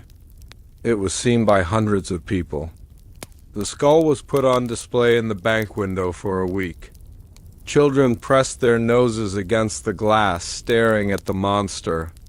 Farmers came from miles away to count the teeth, and then a man in a suit arrived. He claimed to be from a regional historical society. He offered to buy the skull for study. The town fathers agreed. The money was good. The skull was handed over. It was never seen again. This pattern repeats over and over. The finding, the shock, the display, the disappearance. But the memory of the teeth remains. Let us drift west to the islands off the coast of California, Santa Catalina Island. Today, it is a tourist destination. People go there to sail and drink wine, but in the 1920s, it was the site of a massive excavation by a man named Ralph Glidden. Glidden was an amateur archaeologist, but he found things that the professionals missed. He dug up thousands of skeletons on the island. He claimed that a distinct race of tall, fair-skinned people lived there long before the local tribes. He called them the Ancient Ones. Glidden found urns. He found flutes made of bone. And he found skulls with double rows of teeth. He was so proud of his discovery that he built a museum of the island Indians. He lined the walls with the bones. It was a grotesque cathedral of history. He invited the press. He invited the Smithsonian. The Smithsonian sent an agent. The agent looked at the walls. He looked at the jaws. He didn't offer to buy them. He didn't offer to study them. He simply declared them to be genetic oddities and left. But Glidden knew. He knew that you don't have an entire population of oddities. A mutation happens to one person in a million. It doesn't happen to an entire tribe. It doesn't happen to 3,000 skeletons buried in a row. That is a species. As you lie there, visualizing the island, imagine the sound of the ocean crashing against the cliffs, the salt spray in the air, the white bones bleaching in the sun. The mystery of Catalina is that the evidence was so overwhelming they couldn't hide it all. Photographs exist. Grainy, black and white photos of Glidden standing next to a skeleton that towers over him, but the photos don't show the inside of the mouth clearly. For that, we have to rely on the written descriptions. Teeth arranged in 2 dense rows, molars of unusual size. A palate so wide it could fit a man's fist. Why is this detail so frightening? Why does it send a shiver down the spine? Because it breaks the mirror. When we look at a Neanderthal skull, we see a cousin. We see a primitive version of ourselves. We see a reflection. But when we look at a skull with double teeth, the reflection shatters. We are looking at a stranger who might have looked at us not as kin, but as prey. The biological impossibility of the double-dentition is the smoking gun of the cover-up. You can argue about height. People get tall, but people do not grow extra sets of permanent teeth. This anomaly suggests that the giants were not just humans who ate well. They were a divergent branch of the hominid tree. Or perhaps a branch that didn't come from the tree at all. Let us go deeper into the biology. What kind of skull is needed to support that mouth?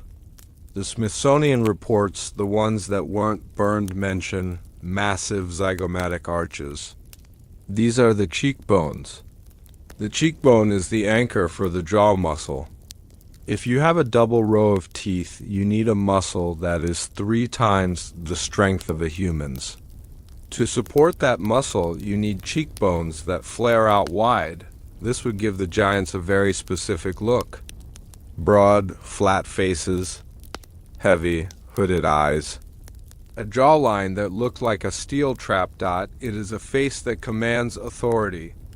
It is a face that inspires fear. When the Native American tribes spoke of the stiff-legged bears or the cannibal giants, they described them as having mouths full of jagged stones.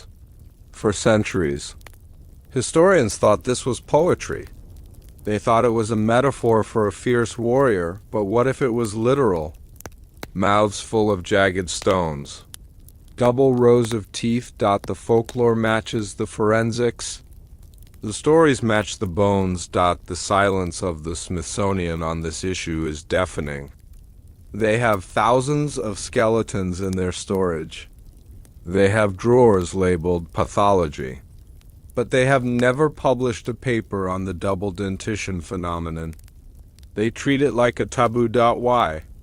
Because to admit that a separate, advanced, biologically distinct species shared this continent with us is to admit that we are not the sole owners of the world.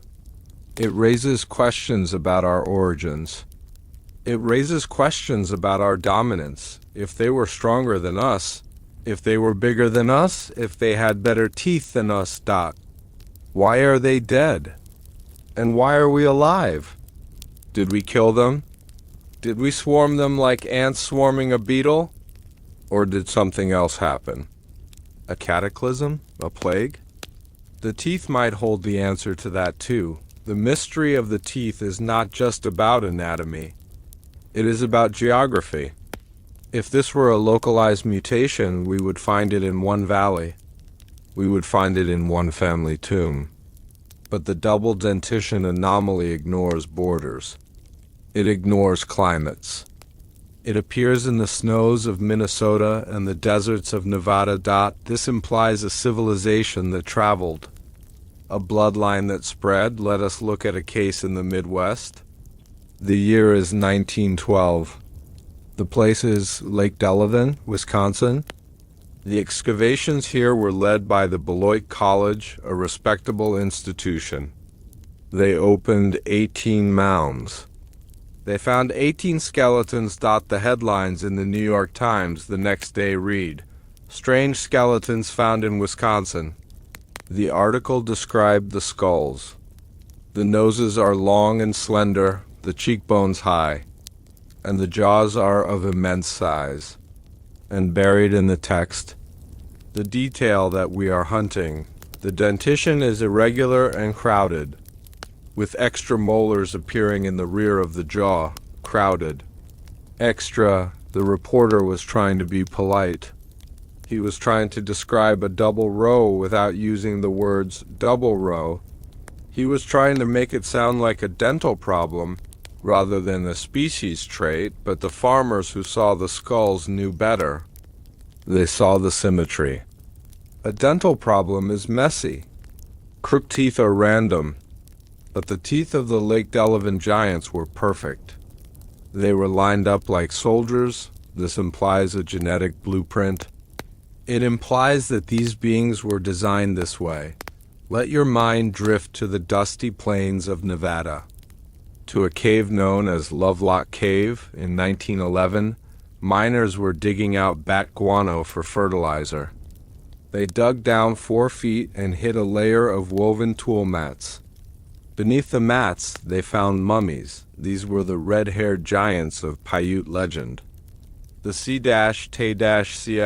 The Paiute people had told the white settlers about them for years.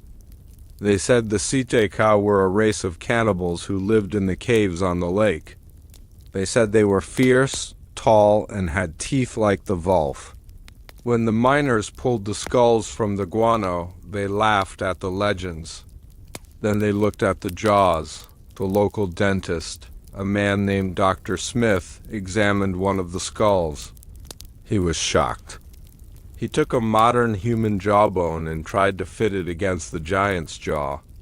The giant's jaw was so large that the modern jaw fit entirely inside of it, and the teeth? The molars were ground down flat, but behind them, pushing up, were new teeth. A regenerative capability? Or a second set? The evidence was damaged by the rough excavation, but the anomaly was there, the teeth like the Wolf. The Paiute were not speaking in metaphors. They were warning us. This connection to the Wolf or the bear appears often in the oral histories. The tribes respected the bear. The bear is powerful. The bear walks on 2 legs. The bear has a mouth full of crushing teeth. Is it possible that the giants were seen as a hybrid? Not of blood, but of spirit? A being that combined the intelligence of a man with the raw, crushing power of a beast? The double-dentition supports this. It is a feature of the animal kingdom. Sharks have it. Crocodiles have it. Some prehistoric reptiles had it. It is a feature of the apex predator. If you are a peaceful farmer grinding corn, you do not need a second row of teeth. If you are a warrior king, ruling by fear and consuming the raw flesh of the hunt, perhaps you do. The psychological impact of this feature cannot be overstated. Imagine the smile of a giant. When a human smiles, it is a sign of warmth. We show our teeth to signal we are harmless, but if a giant smiled, if he pulled back his lips and revealed that fortress of enamel, it would not be a smile. It would be a threat display. This might explain why the Smithsonian was so desperate to hide the jaws. A 7-foot human is impressive. He can be a hero. He can be an Abraham Lincoln. But a 7-foot being with shark teeth, that is a monster. That is the stuff of nightmares, and the government does not want the public to believe in monsters. Monsters are unpredictable. Monsters suggest that the woods are not safe. So, the order came down. Destroy the cranial evidence. There are whispers from former museum employees' stories told on deathbeds of crates marked for incineration. They speak of the crusher machines in the basements. Machines designed to turn bone into dust. Why crush them? Why not just bury them? Because a tooth is durable. A tooth lasts for 10,000 years. If you bury it, a farmer might plow it up again. If you crush it, it becomes fertilizer. It becomes nothing. The destruction of the jaws was the specific target of the cover-up. They kept the pottery. They kept the copper beads. Sometimes they even kept the thigh bones, labeling them as pathological. But the skulls? The skulls always vanished because the skull held the secret of the species. Let us pause and consider the medical implications again. The sheer amount of calcium required to build a skeleton like that is immense. A human body struggles to maintain bone density as it ages. We get osteoporosis. Our teeth rot, but the reports consistently state that the giant skeletons had perfect preservation. No cavities. No bone loss. This suggests a biology that is far more efficient than ours. A biology that absorbs minerals with perfect efficiency. Did they have a secret diet? Did they know of plants or minerals that we have forgotten? Or was their very DNA coded for durability? In the previous subtitle, we talked about the copper armor, the copper breastplates. Now connect that to the teeth. Copper is trace mineral essential for bone health. Did they wear copper not just for armor, but for health? Did they absorb it through their skin? The pieces of the puzzle are starting to click together. The advanced metallurgy, the immense size, the predatory jaws, the stone tombs. We are looking at a coherent picture of a lost humanity, a humanity that was built to last, built to rule, and built to consume. But there is one more detail about the skulls that we haven't touched on yet. The teeth are frightening, yes, but the skull itself holds another secret. A secret that proves they were not just brutes. They were surgeons. In the archives, there are mentions of skulls that have holes drilled into them. Perfectly circular holes. Healed holes. This is called trephination. It is an ancient brain surgery. If these beings were monsters with double teeth, they were also monsters who understood the brain. They performed complex medical procedures. They survived them. This creates a terrifying duality. The beast and the scholar. The predator and the physician. This duality is what makes the lore of the giants so compelling. They contradict our simple categories. We want them to be dumb brutes or wise sages, but they were both. They were something complex. As the rain continues to tap against the window of our imaginary study, let the image of the double teeth fade slightly. Replace it with the image of the surgeon's drill, the stone knife, the steady hand of the giant doctor working on the giant patient. It is a scene of profound intimacy and skill. It proves that they felt pain. It proves they tried to heal each other. It proves they had a society that valued life.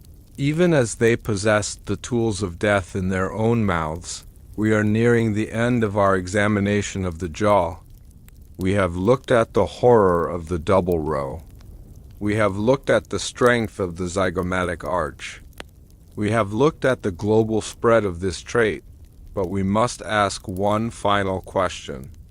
If this trait was so advantageous, if it made them such powerful eaters and warriors, why did it disappear? Evolution usually keeps what works. If double teeth were better, why don't we have them? Perhaps the cost was too high. To grow a body that large, to maintain a skeletal structure that dense, requires a massive amount of food. A giant is a calorie-burning machine. When the climate changed, when the megafauna of the mammoths, the giant sloths died out, the giants would have starved first, the smaller, weaker humans, with our single row of efficient teeth. We could survive on less. We could survive on scraps. We were the rats in the walls of their kingdom. And when the famine came, the rats survived and the kings died. This adds a layer of tragedy to the bones. The double teeth were not just a weapon. They were a death sentence. They were the sign of a biology that was too expensive for the changing world. The Smithsonian knows this. They understand the evolutionary dead end, but they hide it because they don't want to explain the before. They don't want to explain the time when the world could support them. because that implies the world was different. It implies a different atmosphere, a different gravity, a different sun. The rabbit hole goes deep. And the teeth are the first step down. As you lay in the darkness, run your tongue over your own teeth. Feel the single row. Feel the smallness of them. Be grateful for them. They are the teeth of a survivor. They are the teeth of the species that inherited the earth. But do not forget the others. Do not forget the grin of the skull in the Deerfield bank window. Do not forget the Volf men of the Paiute caves. They are gone, but their genetic echo remains. Sometimes, rarely, a child is born with extra teeth. A throwback. A genetic memory of a time when we were not alone. The examination room in our mind is growing dark. The white cloth is pulled back over the skull. The secret is covered once again. The sound of the rain is soft. The air is cool. We have faced the biological impossibility. We have looked the monster in the mouth and we have not blinked. But the skull had one more story to tell. We hinted at it. The hole in the head. The surgery. The teeth tell us what they were physically. But the surgery. The surgery tells us what they were mentally. How did a civilization without electricity, without steel, without antibiotics, perform brain surgery that rivals modern medicine? How did they cut through that thick, double-dentition supporting skull without killing the patient? The Smithsonian has the tools. They have the obsidian scalpels. They have the copper needles. They have the evidence of a medical science that was thousands of years ahead of its time, and they buried that too, because a savage can be dismissed. A savage with bad teeth and a club is easy to explain. But a surgeon? A scientist in a giant's body? That demands respect. That demands a rewrite of history. Next time, we will pick up the scalpel. We will look at the copper surgery.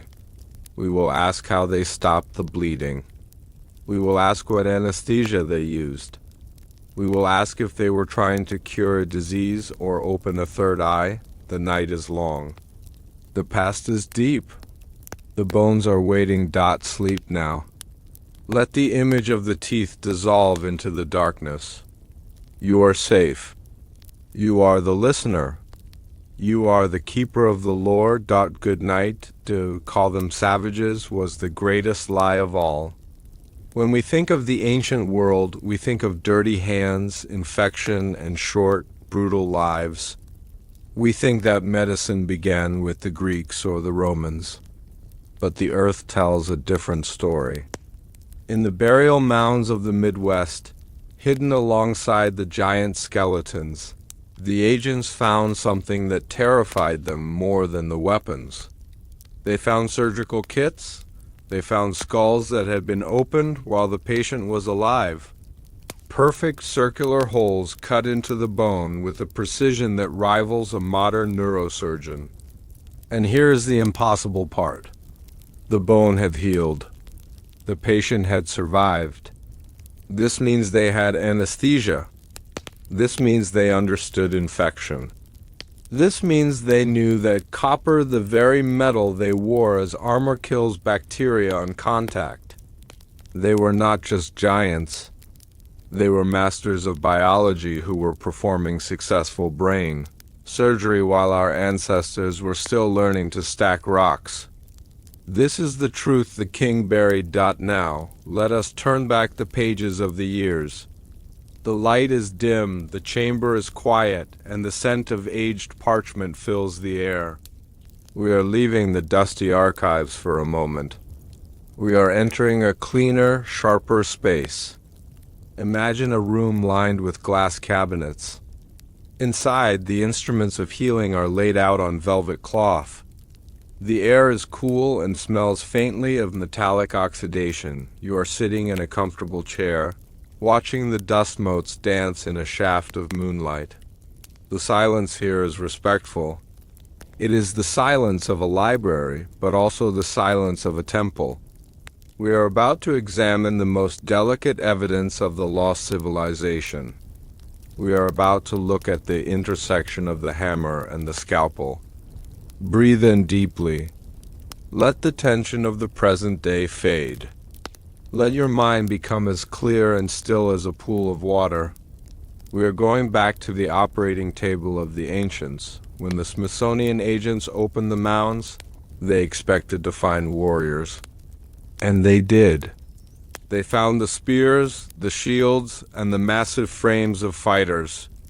But in the most sacred mounds, the ones located at the precise geometric centers of the earthworks, they found a different class of giant. These skeletons were not buried with weapons of war. They were buried with small, intricate tools. Thin blades made of obsidian, sharper than any steel razor we possess today. Needles made of bone with eyes so small you would struggle to thread them. And most importantly, instruments made of copper. Let us focus on the copper. In our modern world, copper is wire. It is a penny. It is industrial. But to the ancients, copper was magic. It was the metal of Venus. It was the metal of blood and life. The agents found strange, U-shaped copper tools. For decades, they labeled them as ornaments or jewelry. They put them in boxes and forgot them. But a few curious doctors looked closer. They saw the edges were sharpened. They saw the wear patterns. They realized these were not for wearing. They were for cutting dot, and then they looked at the skulls dot in 1924. A collection of skulls from the mounds in Michigan was examined. Several of them had holes drilled into the parietal bone, the side of the skull. These were not cracks from a club. They were not breaks from a fall. They were deliberate, perfectly round openings. This procedure is called trephination. It is the oldest surgery known to man. But usually in the ancient world, it was a death sentence. It was done with crude rocks to let out evil spirits. And the patient usually died of infection or shock within days. But the skulls of the giants were different dot. Run your mind's eye over the surface of the bone. Around the edges of the hole, the bone is smooth. It is rounded. There is growth. This is what pathologists call remodeling. It means the patient lived. They lived for years after the hole was cut. How? How do you cut open a human head in the year 1000 BC without antibiotics? Without sterile gauze? Without morphine? The answer lies in the copper. The giants knew something that we only rediscovered in the 19th century. Copper is antimicrobial. It creates what is called the oligodendric effect. Bacteria cannot survive on a copper surface. It destroys their cell walls. Imagine the scene. A giant surgeon, standing 7 feet tall, his hands large but incredibly steady. He holds a copper scalpel. As he cuts, the metal itself is sterilizing the wound. He uses copper clamps to stop the bleeding. He uses a plate of beaten copper to cover the hole after the surgery. He is not praying for the patient to live. He is ensuring it with chemistry. This changes everything we think about them. We painted them as monsters to justify destroying them. But monsters do not heal.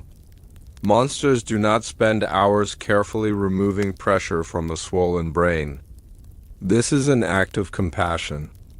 It is an act of high science. The discovery of the copper surgery suggests that they had a medical cast. A group of individuals dedicated to the study of the body. Let us visualize one of these procedures. It is night. A fire burns low, casting long shadows against the walls of a stone chamber. The air is thick with the smell of burning sage, which acts as a mild antiseptic for the air.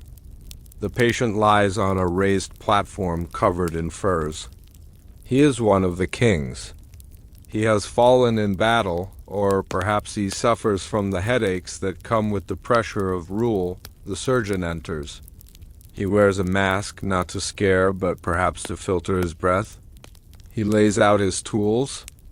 The obsidian blades glint black in the firelight. The copper tools glow with a warm red-orange heat. The surgeon mixes a drink. Anesthesia. What was it?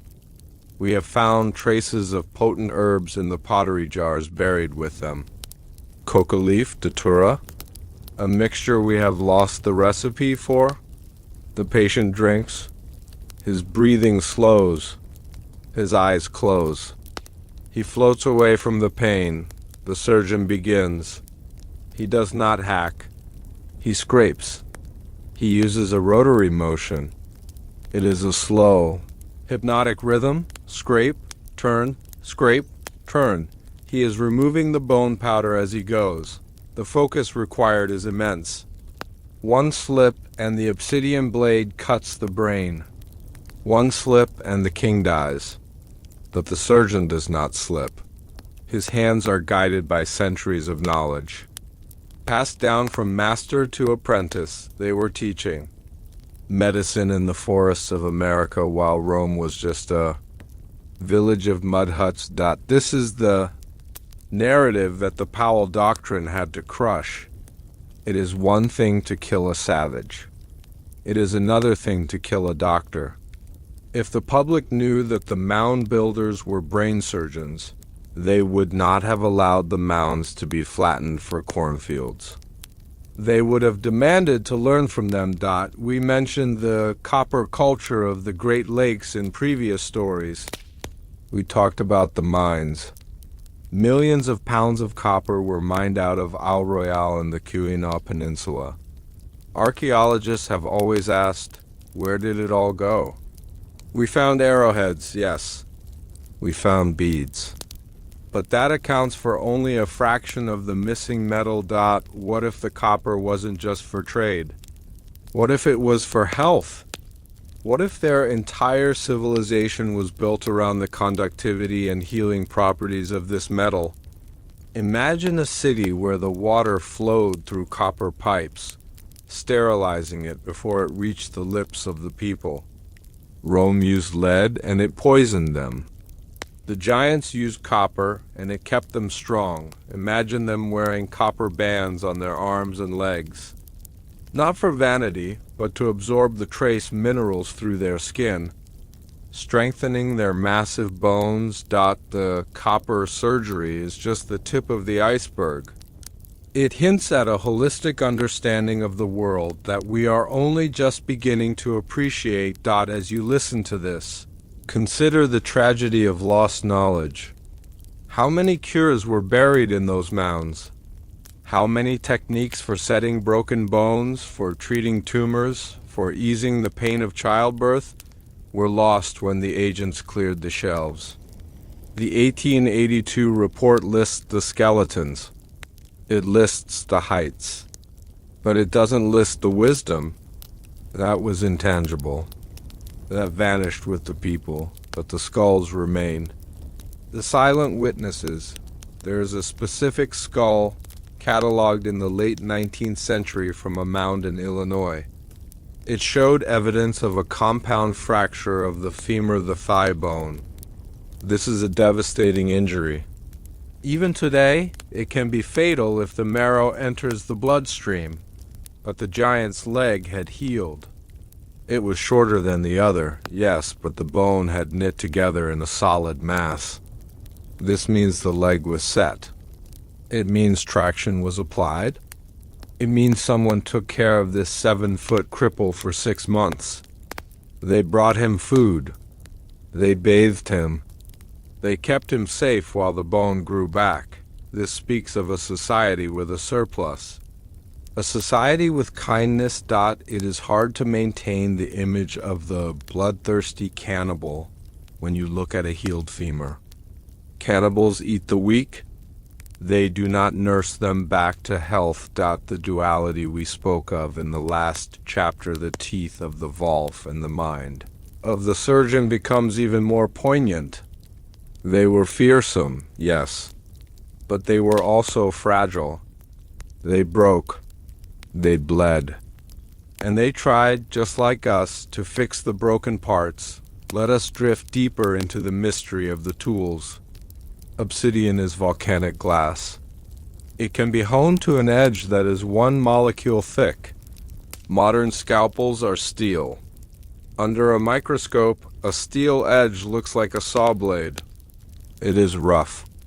It tears the cells, but an obsidian edge is smooth.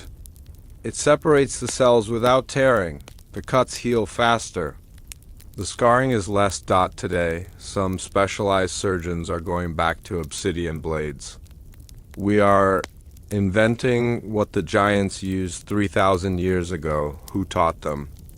Did they figure it out by trial and error over thousands of years? Or did they bring this knowledge with them from somewhere else? From the sunken lands that the legends speak of? From Atlantis? Or Lemuria? The Smithsonian agents often described the copper artifacts as strange or out of place. They noted that the copper was pure, not an alloy like bronze. This is harder to work with. It is soft. It requires a different technique, but pure copper has the highest electrical conductivity.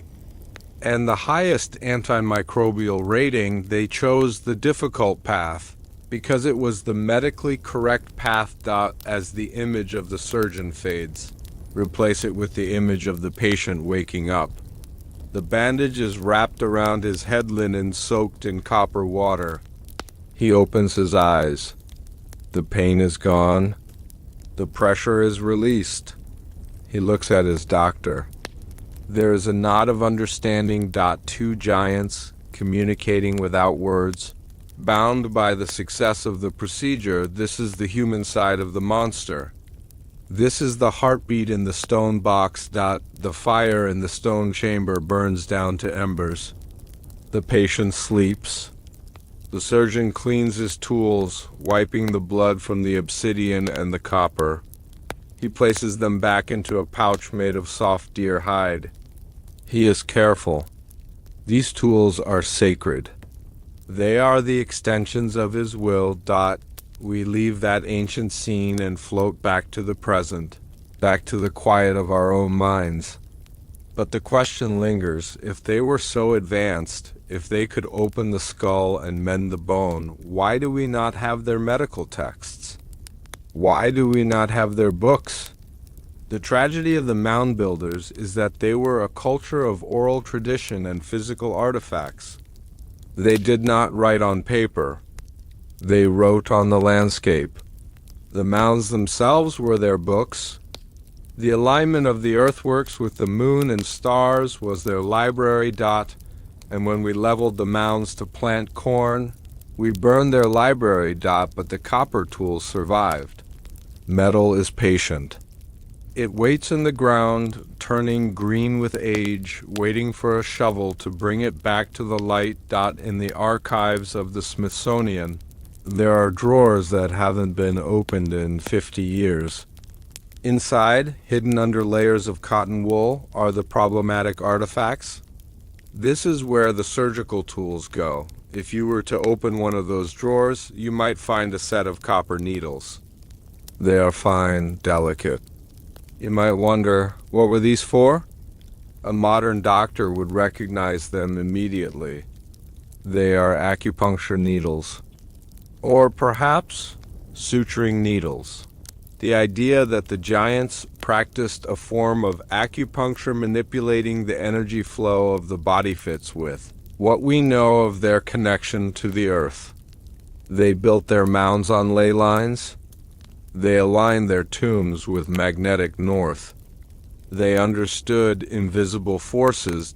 It makes sense they would understand the invisible currents of the human body as well. This medical sophistication adds a layer of deep melancholy to their extinction. When the last giant died, a universe of knowledge died with him. We will never know the recipes for their anesthesia. We will never know the chants they used to slow the heart rate.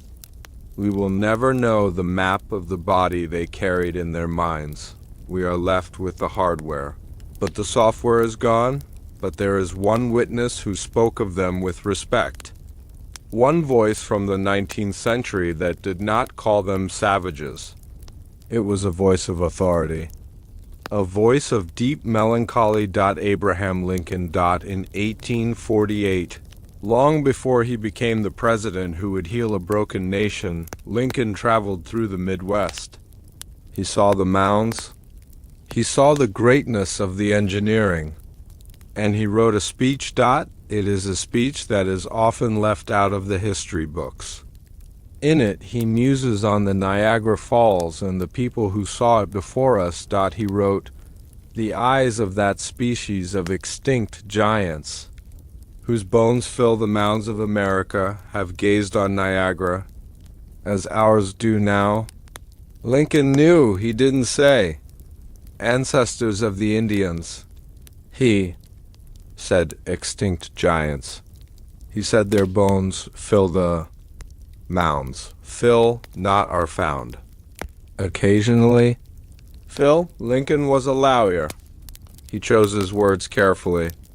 He knew the scale of the civilization that lay beneath his feet. He recognized a fellow greatness.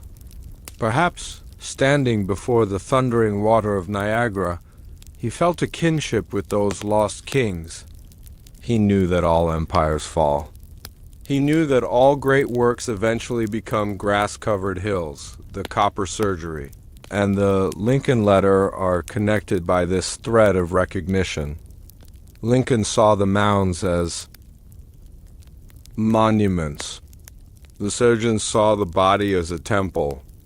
Both understood that there is something sacred in structure. As we drift closer to sleep, let us consider the legacy of the copper. Today, our hospitals are starting to put copper handles on doors. They are putting copper rails on beds. We are remembering the old magic. We are remembering that the earth provides the cure. The giants are reaching out from the grave, handing us their tools.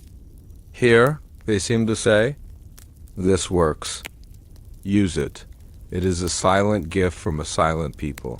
The atmosphere in our imaginary library is settling now. The moon has moved across the sky. The shadows have shifted. The glass cabinets containing the surgical tools are dark. We have looked at the horror of the teeth, and we have looked at the brilliance of the hands. We have seen the duality. The monster and the healer. This is the true complexity of history. It is never black and white. It is copper and bone. It is blood and stone. The Smithsonian wanted a simple story. They wanted primitive versus civilized. But the giants break that story. They were primitive in some ways, perhaps. But in others, they were far ahead of the men who dug them up. Imagine the confusion of the agent who found the skull. He is holding a lantern. He sees the healed hole. He touches the smooth edges.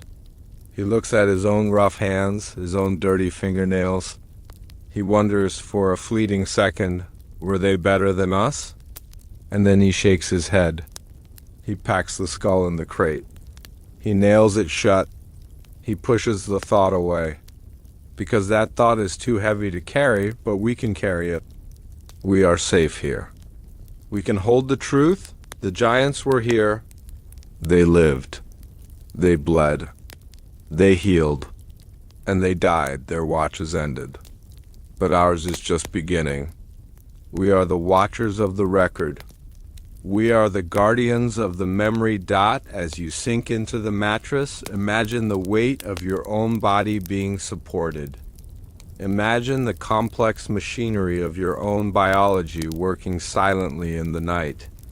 Your heart beating, your lungs expanding, your cells repairing. You are a marvel of engineering. Just like them, and deep in your DNA, there might be a tiny fragment of memory. A memory of a time when men were taller, and the metal of the earth was used to heal, not to kill. Sleep now. The surgery is over. The patient is resting. The history is preserved. In the next chapter, we will leave the operating room and go to the very top of the government. We will pick up the piece of paper that Abraham Lincoln wrote. We will read the full text of his admission. We will ask, what did the presidents know? And why did they stop talking about it? The Lincoln letter awaits, but for now, let the darkness cover you like a warm blanket. Good night. If a random farmer tells you he found a giant, you might doubt him. If a newspaper reporter writes about a skeleton, you might call it sensationalism. But what if the witness is the most honest man in American history? What if the witness is the President of the United States? In the archives of the Library of Congress, there exists a handwritten note by Abraham Lincoln. It was written in 1848, long before he signed the Emancipation Proclamation. He was standing at the edge of Niagara Falls, staring into the mist, contemplating the history of the world. And he wrote down a sentence that the history books have deliberately forgotten. He did not write about Indians. He did not write about ancestors. He wrote, "The eyes of that species of extinct giants whose bones fill the mounds of America have gazed on Niagara as ours do now." Listen to the words. Species of extinct giants whose bones fill the mounds. He stated it as a fact. He stated it as common knowledge. To Abraham Lincoln, the existence of a lost race of giants was not a conspiracy. It was a reality of the American landscape, and his testimony stands as an unshakable monument against the lies that followed. This is the truth the king buried. Now, let us turn back the pages of the years. The light is dim, the chamber is quiet, and the scent of aged parchment fills the air. We are moving away from the medical instruments of the last chapter. We are moving into the realm of the written word. Imagine a desk made of dark walnut. On the desk sits a single sheet of paper, yellowed and brittle. The handwriting is slanted, jagged, written with a heavy hand. You are sitting in the quiet of the library. The only sound is the turning of the page and the slow, rhythmic ticking of a clock on the wall. We are about to read the thoughts of a man who carried the weight of a nation on his shoulders. But before he carried the nation, he carried a wonder. He carried a curiosity about the deep past. Relax your mind. Let the noise of the modern world fade away. We are going to stand beside Lincoln at the edge of the water. The year is 1848. It is late September. The air is cooling down, and the leaves on the maple trees are turning the color of fire and gold. We are in New York State, standing on the rocky precipice of Niagara Falls. Visualize the scene. The roar of the water is deafening. It is a constant, thundering vibration that you feel in your chest. The mist rises up like a white curtain, hiding the bottom of the falls.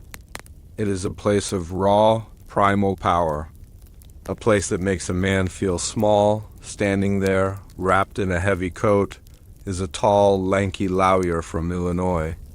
He is 39 years old. He has not yet grown his famous beard. His face is gaunt, his cheekbones high. His eyes are deep-set and filled with a profound, quiet melancholy. Abraham Lincoln was a man obsessed with mortality. He was obsessed with the passing of time. He looked at the world and saw how fleeting everything was. Empires rise and fall. Cities are built and destroyed. Men live and die. He had just completed a tour of the Great Lakes. He was traveling home to Illinois. And like millions of others, he stopped to see the wonder of the falls. But Lincoln did not just look. He thought. He analyzed. Later, perhaps in a hotel room in Buffalo, Or perhaps on the deck of a steamship crossing Lake Erie, he took out a piece of paper. He wanted to organize his thoughts for a lecture. He dipped his pen in the inkwell and began to write. He wrote about the geology of the falls. He calculated how long the water had been flowing. He tried to grasp the sheer age of the earth, and then his mind wandered to the people who had stood there before him. He looked at the landscape of America in 1848. It was a different landscape than the one we know today. There were no highways. There were no suburbs. The land was dominated by the mounds. In Illinois, in Ohio, in Missouri, the mounds were everywhere. They rose from the flat prairies like artificial mountains. Farmers plowed around them. Children played on top of them. And everyone from the poorest laborer to the richest liar knew what was inside. They knew because they had seen the bones. When Lincoln wrote that sentence, the eyes of that species of extinct giants, he wasn't making a poetic metaphor. He was speaking literally. He was a lawyer. He dealt in facts. He dealt in evidence. To him, the giants were as real as the buffalo. They were just another part of the natural history of the continent. He didn't know that 30 years later, John Wesley Powell would make it illegal to speak of them. He didn't know that the Smithsonian would launch a campaign to erase them. In 1848, the truth was still visible. It was still above ground. Think about the phrase, whose bones fill the mounds. Fill. He doesn't say whose bones are occasionally found. He doesn't say rare skeletons. He says they fill the mounds. This implies quantity. This implies a population in the millions. Lincoln is suggesting that the ground beneath his feet is a vast necropolis of a lost race. He is suggesting that the history of America is much older and much stranger than the history of the European settlers. Imagine Lincoln standing there, the spray of the falls on his face. He looks across the water. He imagines a time thousands of years ago. He sees the giants standing where he is standing. He sees them in his mind's eye. 7 feet tall, 8 feet tall, clad in copper armor, their skin painted with ochre. They are watching the same water. They are hearing the same roar. He feels a connection to them. They are his predecessors. They are the elder brothers of the human race. This letter creates a bridge. It connects the copper surgery we learned about earlier to the highest office in the land. It proves that the knowledge of the giants was not fringe. It was not a superstition held by uneducated people. It was accepted by the intellectual elite of the 19th century. Why is this important? Because it proves the cover-up was a later invention. It proves that the Powell Doctrine was a revision of history, not a discovery of it. If you had asked Abraham Lincoln, "Mr. Lincoln, did giants live in America?" he would have looked at you with his sad, wise eyes and said, "Of course. Their mounds are in my backyard in Illinois." But today, if you ask a historian, they say, "No, that is a myth." Who do you trust? The modern historian who relies on sanitized textbooks? Or the man who walked the land before the textbooks were written? The man who saw the mounds before they were bulldozed? The Lincoln letter is a time capsule. It preserves the state of knowledge before the censorship began. Let us drift deeper into Lincoln's mind. Why was he so fascinated by them? Lincoln was a man who believed in destiny, but he also believed in tragedy. He knew that the giants were gone. They were extinct. The word carries a heavy finality, he wondered. How did they die? Did they kill each other in a great war? Did a plague sweep through their cities? Or did a flood cleanse the earth? Standing at Niagara, looking at the water, Lincoln might have thought about the flood, the biblical deluge. Many people in his time believed the mounds were the work of the people who lived before the flood, the antediluvians, the giants of Genesis. There were giants in the earth in those days. Lincoln knew his Bible. He knew the verses. When he saw the 8-foot skeletons in the mounds, he didn't see a scientific anomaly. He saw biblical confirmation. He saw the physical proof of the ancient scriptures. This adds a spiritual dimension to the story. The giants were not just biology. They were theology. They were the proof that the world used to be different, that the rules of nature were different. The water of Niagara flows endlessly. It never stops. It is the perfect metaphor for time. It washes everything away eventually. It washed away the giants. And Lincoln knew with a chill in his heart that one day it would wash away his own nation too, as ours do now. The eyes of the giants gazed on Niagara, as ours do now. He places us in the same stream of time. We are just the current tenants. We are not the owners. As you lie there, listening to the flow of the story, imagine the sound of the falls. A low, steady rumble, white noise. It is the sound of the earth breathing. Lincoln turned away from the edge. He walked back to his hotel. He put the paper in his pocket. He never gave the lecture. The notes remained a fragment. A scrap of paper that survived the Civil War, survived the assassination, survived the centuries. It survived to tell us that we are not crazy. The authority proof is not just about a quote. It is about the character of the witness. Lincoln was a surveyor in his youth. He measured land. He knew the topography of Illinois better than anyone. He knew the difference between a natural hill and a man-made mound when he speaks of the mounds. He speaks as an expert witness, and he was not the only president who knew. Thomas Jefferson, the author of the Declaration of Independence, was also a mound digger. Decades before Lincoln, Jefferson excavated a mound on his property in Virginia. He wrote about it in his book, Notes on the State of Virginia. Jefferson described finding layers of bones. He described the specific burial practices. He was the first scientific archaeologist in America, and he too acknowledged the mystery of the ancient ones. So we have the author of the Declaration and the author of the Emancipation, two pillars of American history. Both of them stood in the shadow of the giants. Both of them knew the truth. So why don't we learn this in school? Why isn't Lincoln's giant speech taught alongside the Gettysburg Address? Because it doesn't fit the narrative. It disrupts the timeline.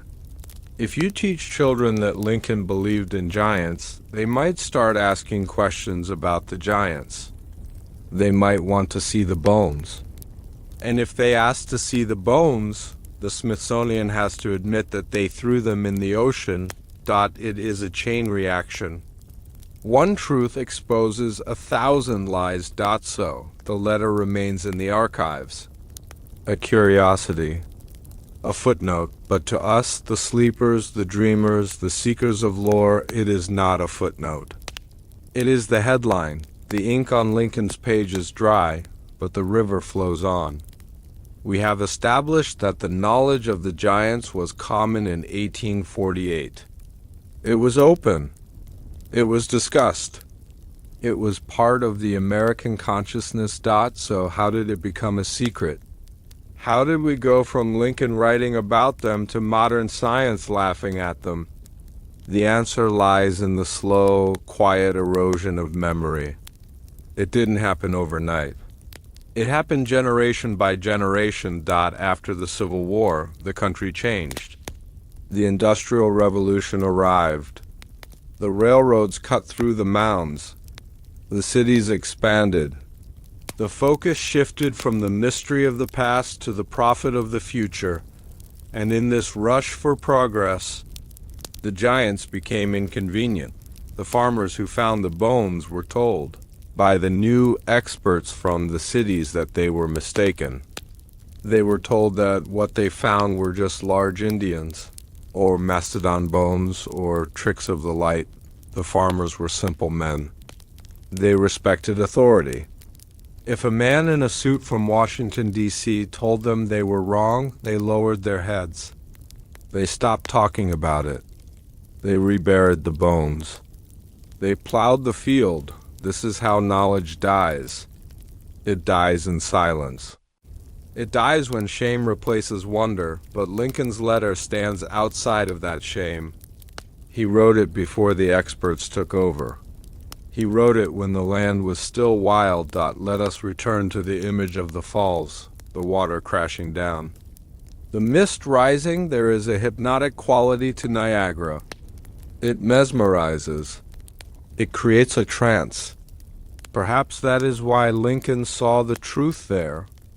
The noise of the world was drowned out by the noise of the water.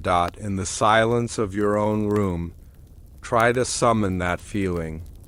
The feeling of standing on the edge of a great precipice. You are safe in your bed, but your spirit is standing on the rock. You are looking back through the mist of time. You see the shapes in the fog, the tall, proud figures, the kings of the mounds. They are nodding to Lincoln, acknowledging him. We were here, they say. We ruled this land. And Lincoln nods back. I see you. This imaginary meeting between the president and the giants is the heart of our story tonight. It is a meeting of two tragedies. The tragedy of a president who would be assassinated, and the tragedy of a race that would be erased. Both of them understand the cost of power. The letter also hints at the vastness of the population. Fill the mounds. Archaeologists estimate there were once over 100,000 mounds in the eastern United States. 100,000.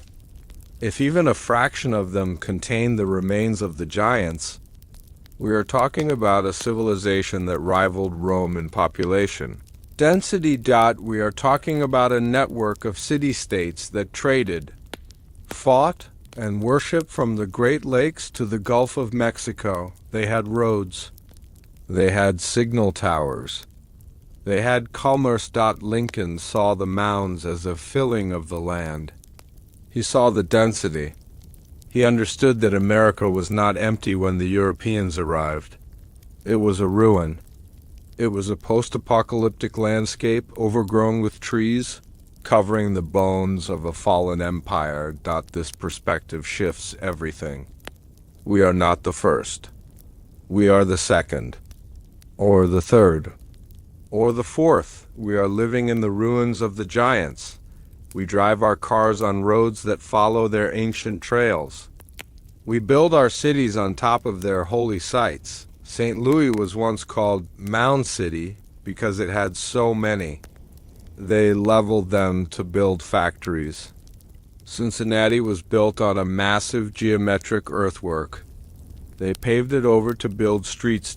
We are walking on them. Lincoln's words remind us to look down, to look beneath the pavement whose bones fill the mounds. The word fill suggests abundance. It suggests that death was common. Maybe that is why the story is so comforting to hear as we sleep. It reminds us that we are part of a long, long chain. We are not alone in the universe. We are not the first to struggle or to love or to gaze at the beauty of a waterfall. As we're here. They were bigger. They were stronger. And they stood in the same awe of nature that we do. The Lincoln letter is more than evidence. It is permission. It is permission to believe. If Honest Abe believed, then you are allowed to believe. You don't have to listen to the skeptics. You have the president on your side. Let the authority of his voice settle your mind. You are not chasing ghosts. You are honoring history. As the script winds down, let us prepare for the next phase of the cover-up. We have the proof, the bones. We have the biology, the teeth surgery. We have the witness, Lincoln closing parenthesis. So, what did the conspirators do next? If they couldn't deny the bones existed, because presidents talked about them, they had to do something more insidious. They had to buy the silence. They had to turn the farmers against their own discoveries. They had to create the whisper campaign. In the next chapter, we will leave the high office of the president and go down to the muddy fields. We will see the agents arriving with bags of cash. We will see the threats. We will see how they convinced a nation to forget what it saw with its own eyes. But for now, stay with Lincoln. Visualize him folding the paper, placing it in his breast pocket near his heart. He turns up the collar of his coat against the spray. He takes one last look at the roaring white water. He tips his hat to the ghosts in the mist. And he walks away. Into the history books. The mist of Niagara continues to rise. The water continues to fall. And deep in the earth, the bones wait. They are patient. They have gazed on Niagara for 1,000 years. They can wait a little longer for us to remember them. Sleep now. The witness has spoken. The verdict is in. The giants were real. Good night. They say that money is the root of all evil. But in the case of the giants, money was the shovel that buried the truth. The Smithsonian didn't always need to send a team of agents to steal the bones. Sometimes they just needed to send a check. In the late 19th century, rural America was poor. A farmer worked from dawn until dusk just to survive. If his plow hit a stone coffin, and that coffin contained a skeleton with copper armor and double rows of teeth, he had a choice. He could report it to the local paper and be laughed at. Or he could listen to the man in the clean suit who arrived at his door the next day, the man with the leather satchel full of greenbacks. The offer was simple, $500. That was 2 years' wages.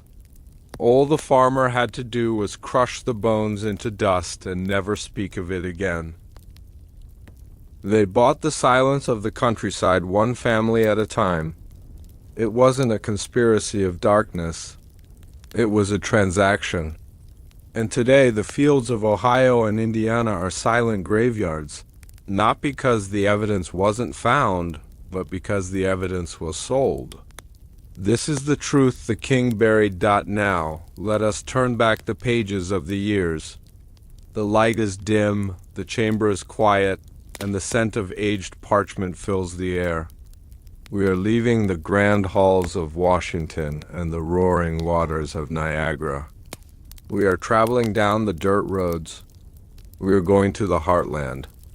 Imagine a wooden farmhouse sitting alone on the edge of a vast field. The sun is setting, painting the sky in shades of bruised purple and orange. The wind is rustling through the corn stalks. It sounds like whispering. You are sitting on the porch of this house. The rocking chair creaks rhythmically beneath you.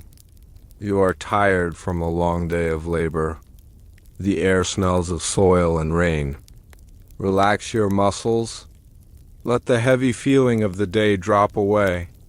We are going to listen to the story of the land. We are going to listen to the whispers that travel on the wind. The cover-up of the giants was not just a top-down operation. It required cooperation.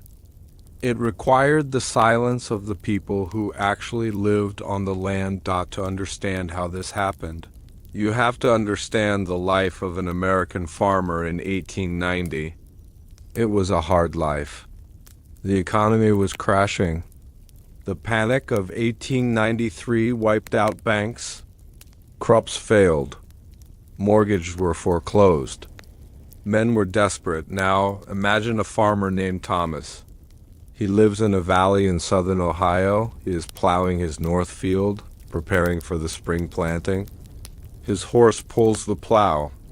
Suddenly, the blade hits something hard. A hollow thud echoes through the ground. Thomas stops. He digs. He pulls away the sod and finds a slab of limestone. He pries it up. Beneath it is a chamber, and inside the chamber lies a skeleton. It is 8 feet long. It holds a copper axe. Thomas stands there, wiping the sweat from his brow. He feels a chill that has nothing to do with the wind. He knows what this is. His grandfather told him stories about the old ones. He knows this is a king. He goes back to the house. He tells his wife. They talk about calling the sheriff. They talk about calling the newspaper in the city. There is a sense of wonder, a sense of discovery. But the next day, a carriage comes down the long dirt driveway. It is a black carriage pulled by 2 strong horses. A man steps out. He is wearing a city suit. He has a gold watch chain. He introduces himself as a representative of the Eastern Scientific Society, or perhaps the National Museum. The name changes, but the intent is always the same. He asks to see the find. Thomas takes him to the field. The man looks at the giant. He doesn't look surprised. He looks calculated. He takes notes, then they go back to the kitchen table. The man opens his satchel. He places a stack of bills on the table. "Mr. Thomas," he says softly, "this is a remarkable find, but it is also a dangerous one. If you tell the newspapers, crowds will come. They will trample your crops. They will destroy your fence. The government might seize your land for an excavation." Thomas looks at the money. It is more money than he has ever seen. It could pay off the bank.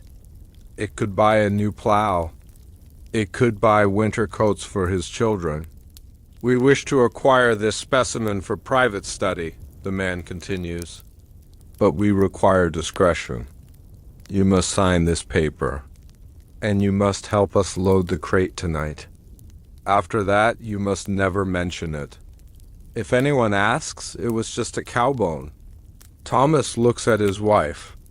She nods. They are good people. But they are hungry people. So the deal is signed. The money changes hands. The giant is loaded onto the carriage under the cover of darkness. And Thomas goes back to plowing. This scene played out thousands of times across the Midwest. It was a whisper campaign, a quiet, systematic bribery of the working class. The brilliance of this strategy was that it made the farmers complicit. Once Thomas took the money, he couldn't talk. If he talked later, he would have to admit he sold a grave. He would have to admit he destroyed history for cash. Shame is a powerful silencer, and so the local legends died. The stories became secrets kept between husbands and wives, whispered only when the children were asleep. "Do not dig in the north field," they would say. Bad luck there. The landscape of America is filled with these bad luck fields.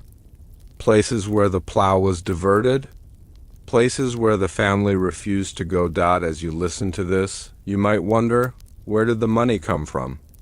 The Smithsonian had a budget, but not for bribes. This suggests that the money came from private sources, private endowments. Wealthy benefactors who had a vested interest in maintaining the status quo. The robber barons of the era, Carnegie, Rockefeller, Morgan, they were funding the institutions. They believed in social evolution. They believed in the narrative of progress. The idea of a lost, superior civilization did not fit with their worldview of industrial dominance. So they paid to erase it. The whisper campaign was effective because it isolated the witnesses. There was no internet. There were no telephones in these farmhouses. Thomas didn't know that his neighbor 5 miles away had found a giant too. He didn't know that the man in the black carriage had visited 10 other farms that week. He thought he was alone. He thought his discovery was a freak accident. Isolation breeds silence. Let us visualize the physical act of the erasure. Sometimes the agents didn't take the bones. Sometimes the bones were too fragile to move. In those cases, the offer was darker. We cannot transport this, the agent would say, but we cannot allow it to remain. It will attract looters. It will bring chaos to your farm. What should I do? The farmer would ask. The agent would look at the skeleton. Crush it. Return it to the earth. It makes excellent fertilizer. Fertilizer. It is a grotesque thought. But historical records from the 19th century mention this. Bones are rich in calcium and phosphorus. Farmers used to grind up animal bones to spread on their fields. Imagine the psychological toll of that act. Being paid to take a sledgehammer to the skull of an ancient king, to grind the double rows of teeth into powder, to spread the dust of a lost civilization over your cornfield. It turns the farmer into a destroyer. It binds him to the conspiracy with a bond of guilt. This is why the old farmers get angry when you ask them about the mounds. This is why they chase trespass off with shotguns. They are guarding a secret that hurts them. They are guarding the memory of their own compromise. The wind blows across the field. The corn stalks rustle. They are growing tall, fed by the dust of the giants. It is a cycle of life and death. But it is a cycle built on a lie. The Whisper campaign explains why there is no smoking gun document for every single disappearance. You don't write down a bribe. You don't keep a receipt for hush money. The evidence is the silence itself. If you go to the local historical societies in small towns in Ohio or Wisconsin, you will find strange gaps in the records. You will find diaries where pages have been torn out. You will find newspapers from the 1880s where articles about strange skeletons suddenly stop appearing after a certain date. It is like a candle being snuffed out. One moment, the excitement is there. The next moment, silence. The man in the black carriage passed through. As you lie in the safety of your bed, consider the fragility of truth. We think truth is a rock, something solid that cannot be moved. But truth is actually like a bird. It is easily scared away. It can be bought. It can be caged. The farmers didn't hate the giants. They just needed to survive. This adds a layer of empathy to our story. We cannot blame Thomas. We cannot blame the people who took the money. They were pawns in a game they didn't understand, but the result is the same. The history was lost, however. Whispers have a way of echoing. You can buy a man's silence, but you cannot buy his dreams. The farmers who destroyed the mounds often reported being haunted. Not by ghosts in white sheets, but by a feeling, a heaviness.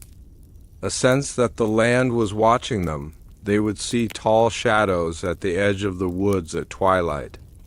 They would hear footsteps on the roof.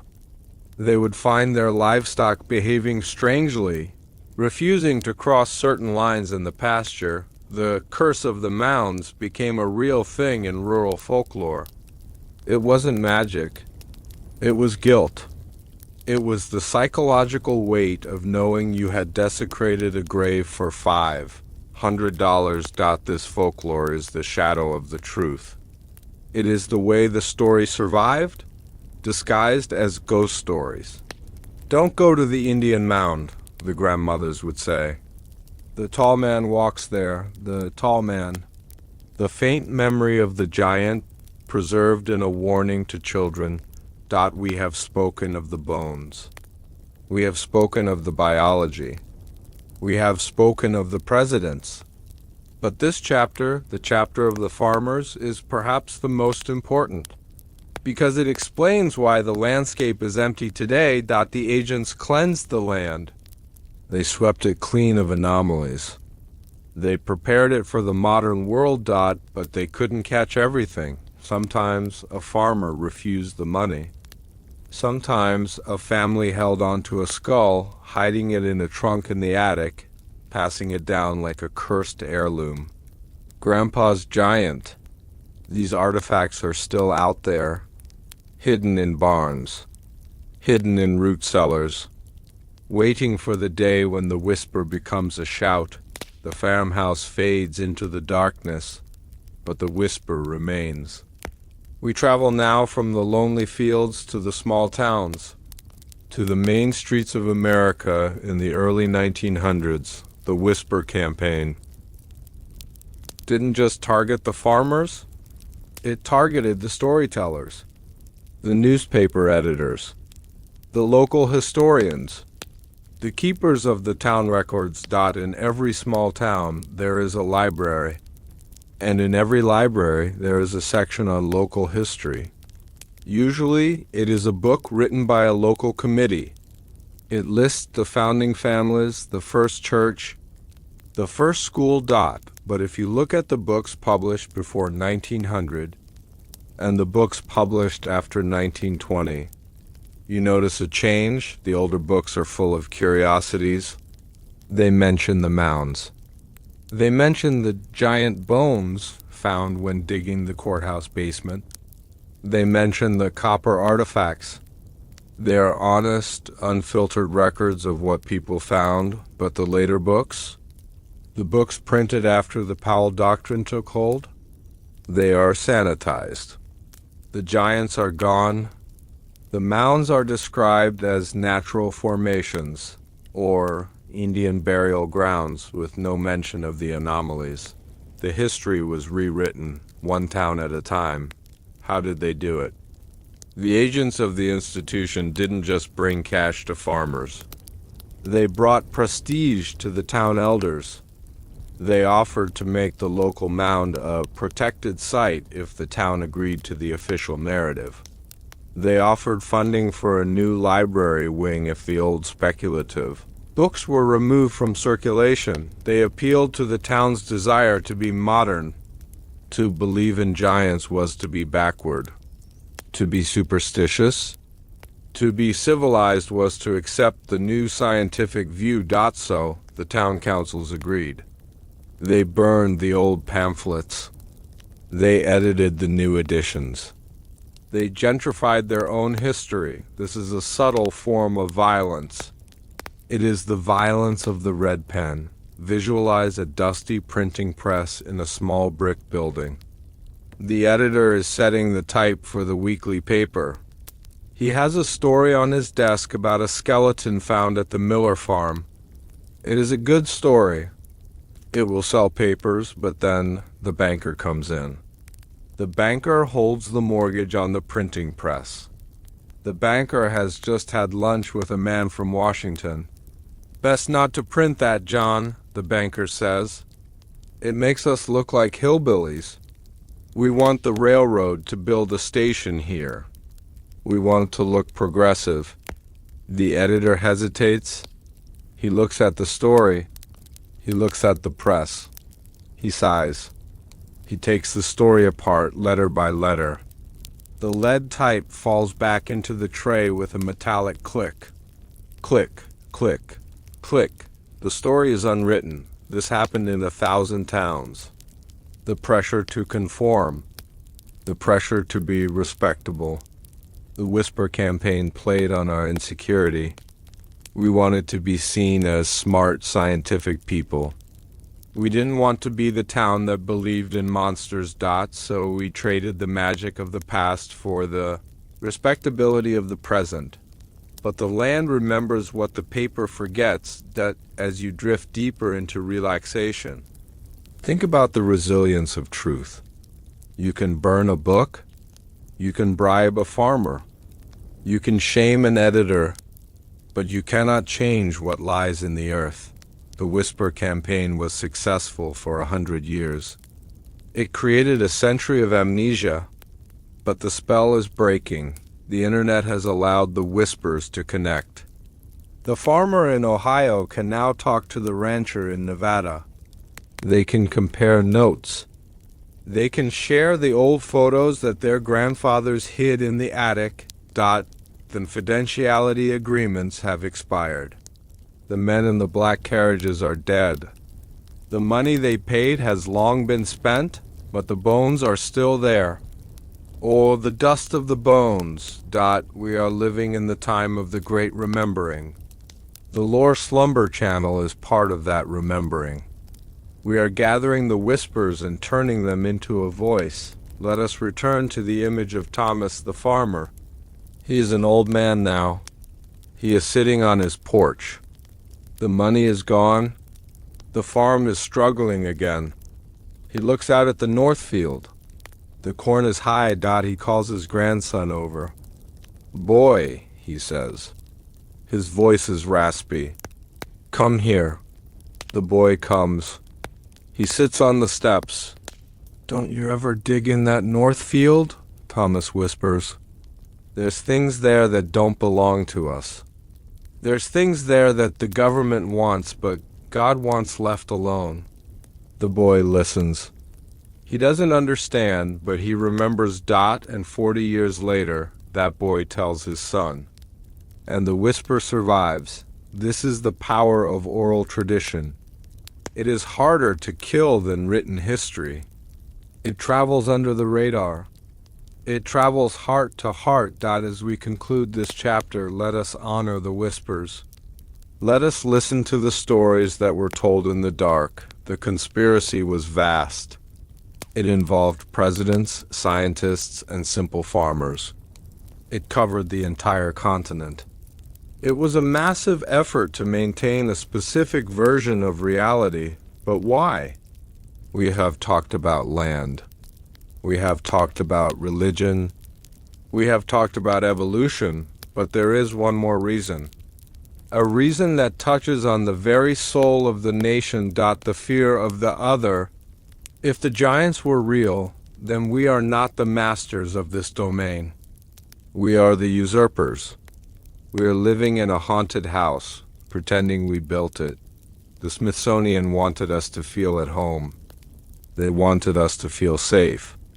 So they cleaned out the ghosts, but ghosts do not leave just because you pay them to. The night is deep.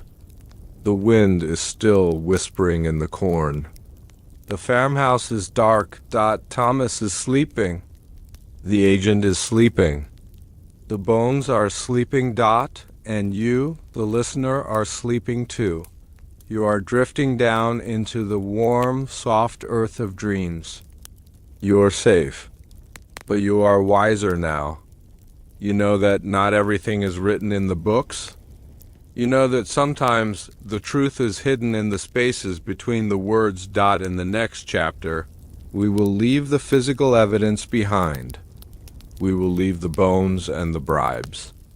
We will go to the realm of the spirit. We will ask, why did the church get involved? What was the religious threat? We will explore the fear of the fallen angels. We will look at the Vatican's interest in the American mounds. The bribe was about money. But the next secret? The next secret is about the soul. Sleep now. The whisper has been heard. The silence is broken. The truth is awakening. Good night. The greatest fear of humanity is not that we are alone in the universe. It is that we are not the best. For thousands of years, we have told ourselves a story. We call it progress. We tell ourselves that we are the peak of evolution. We are the smartest, the strongest, and the most civilized beings to ever walk the earth. We are the masters of the planet by divine right. But what if that is a lie? What if beneath our feet lies the evidence of a race that makes us look like children? A race that was 8 feet tall, with bones like steel and brains capable of surgery we are just rediscovering? If the giants are real, then we are not the pinnacle of creation. We are the survivors of a decline. We are the runts of the litter. The church could not admit this because it suggested a chaotic creation. The state could not admit this because it destroyed the myth of human supremacy. They didn't hide the bones to protect us from monsters. They hid the bones to protect our fragile ego. They destroyed the giants because they were terrified of admitting that something superior came before us. This is the forbidden jealousy that fueled the fires of the cover-up. This is the truth the king buried. Now, let us turn back the pages of the years. The light is dim, the chamber is quiet, and the scent of aged parchment fills the air. We are stepping out of the physical world of mud and bones. We are entering the quiet, shadowed corridors of the human mind. Imagine a room filled with mirrors, antique mirrors with silver frames. You are standing in the center. You look at your reflection. You see a human being, but imagine if another reflection appeared behind you, taller, broader, more powerful.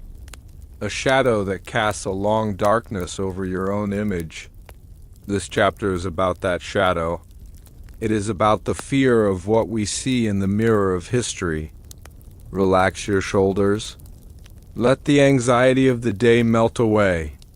We are going to explore the hidden motives of the men who tried to edit the past. To understand the cover-up, we must understand the era in which it happened. The late 19th century was a time of immense intellectual pride. It was the Victorian era. It was the Gilded Age. Science was replacing religion as the new authority. Charles Darwin had just published his theories on evolution. The entire Western world was obsessed with one idea, ascent. They believed that life began in the mud and slowly, over millions of years, clawed its way up toward perfection. The single cell became the fish. The fish became the lizard. The lizard became the mammal. And finally, at the very top of the ladder stood the Victorian gentleman. This narrative was comforting. It justified everything. It justified the colonization of the world. It justified the Industrial Revolution. It told the men in power that they were the inevitable result of cosmic improvement. But the giants destroyed this ladder. If you dig into the ground and find a skeleton that is larger than you, with a larger brain capacity than you, and teeth that are more durable than yours, the ladder breaks. It suggests that humanity is not ascending. It suggests we are descending. If the ancients were 8 feet tall and lived for hundreds of years, and we are 5 feet tall and live for 70, then we are not evolving. We are devolving. We are shrinking. We are becoming weaker. This concept is called devolution. And to the Victorian scientists, it was a nightmare. It terrified them. It suggested that the golden age was in the past, not the future. It suggested that we are a dying species, a pale shadow of a glorious ancestor. John Wesley Powell and his colleagues at the Smithsonian could not allow this idea to take root. They were the high priests of progress. They had to protect the timeline. So when they looked at the massive femurs and the double-dentition skulls, they didn't see a scientific discovery. They saw a threat to their identity. They saw evidence that they were inferior. It is a primal human instinct to destroy what makes you feel small. Think about the architecture of the giants, the mounds, the geometric precision, the alignment with the stars. It showed a mastery of mathematics that the primitive tribes of North America were not supposed to have, if the Smithsonian admitted that an ancient race possessed this knowledge. They would have to rewrite the history of civilization. They would have to admit that America was not a savage wilderness waiting to be tamed. It was a fallen kingdom. A graveyard of a high culture. This brings us to the second great fear. The fear of the usurper, the United States, was built on the idea of manifest destiny. The idea that the land belonged to the new settlers because they could use it better. They were bringing order to chaos, but if a superior race lived here first, then the land was not empty. It was occupied. And we are living in their ruins. There is a deep psychological guilt in building a house on top of a grave. We try to ignore it, we try to pave over it, but the guilt remains. The denial of the giants was a way to wash away that guilt. If the giants never existed, then we didn't steal their land. We didn't desecrate their tombs. We are innocent. The cover-up was a moral cleansing. It was a way for a young nation to sleep at night without dreaming of the kings they had replaced, but the church also had its reasons. You might think that religious leaders would welcome the proof of giants. After all, the Bible speaks of them. There were giants in the earth in those days. Genesis chapter 6, verse 4, the Nephilim, the offspring of the sons of God and the daughters of men. You would think that finding 8-foot skeletons would be celebrated as proof of Scripture. But it wasn't. It was feared. Why?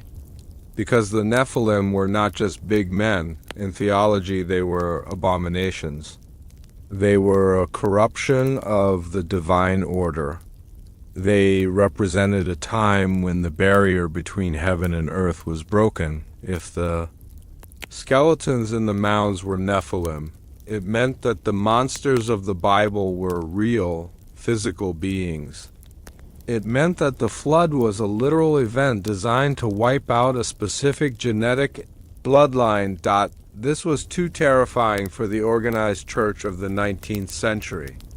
They preferred the Bible to be a book of moral metaphors, not a book of genetic horrors. They wanted a safe religion, a religion of Sunday services and polite hymns. They did not want a religion of hybrid warrior kings and divine wrath. So, the church and the science agreed on one thing. The giants must go. Science wanted them gone because they ruined evolution. Religion wanted them gone because they brought the supernatural too close to home. It was a rare moment of unity. The priest and the professor shook hands over the grave of the giant. Let us never speak of this, they agreed, for the good of the people. This paternalism is the key to the psychological motive. They believed they were protecting us. They believed the public was too simple, too fragile to handle the truth. Imagine a world where we admitted it. Imagine if in 1880 the president announced that a race of superhumans once ruled America. Panic would ensue. People would question their place in the universe. They would question the safety of their homes. Are they coming back? People would ask. Are there any left? The fear of the return is a powerful motivator. If they were here once, they could be here again. By destroying the bones, the authorities were trying to close the door. They were trying to seal the portal. If there is no evidence, they reasoned, then it is just a myth. And myths cannot hurt us. But myths have a power that facts do not. Myths live in the subconscious. As you lie here, safe in your bed, you can feel the echo of that ancient fear. It is the fear of the dark woods. It is the fear of the deep water. It is the fear that we are not the top predator. We act confident. We build skyscrapers, we fly to the moon. But deep down in the lizard part of our brain, we remember a time when we were small. We remember running from the thundering footsteps, the double rows of teeth we discussed earlier. They are the stuff of nightmares because they remind us of being prey. The cover-up was an attempt to silence that nightmare, to tell the collective human mind, you are safe. You are the king. There is nothing above you. But the bones in the basement whisper a different story. They whisper, "You are small. You are temporary. We were greater." The whispers of the bones are quiet, but they are persistent. We have explored the fear of the scientist and the fear of the priest, but there is one more fear we must touch upon. The fear of the common man. Why did the people accept the lie so easily? Why did we let them take our history? Because the truth made us feel inadequate. There is a strange comfort in mediocrity. If everyone is the same size, if everyone has the same potential, the world feels fair. But the giants introduced inequality. Biological inequality. If a being is born 8 feet tall with a brain capable of telepathy or advanced mathematics, how can a normal man compete? The existence of the giants challenged the democratic ideal. It suggested that all men are created equal might not be biologically true. It suggested that there was an aristocracy of nature. By erasing them, we leveled the playing field. We made the world safe for the average man. This is a deep psychological truth. We destroy what we envy. The Smithsonian agents who ordered the destruction. Perhaps they looked at the copper armor and felt a pang of jealousy. Perhaps they looked at the healed surgical wounds and felt ashamed of their own primitive medicine. "Smash it," they said. "Burn it." It was an act of envy disguised as bureaucracy.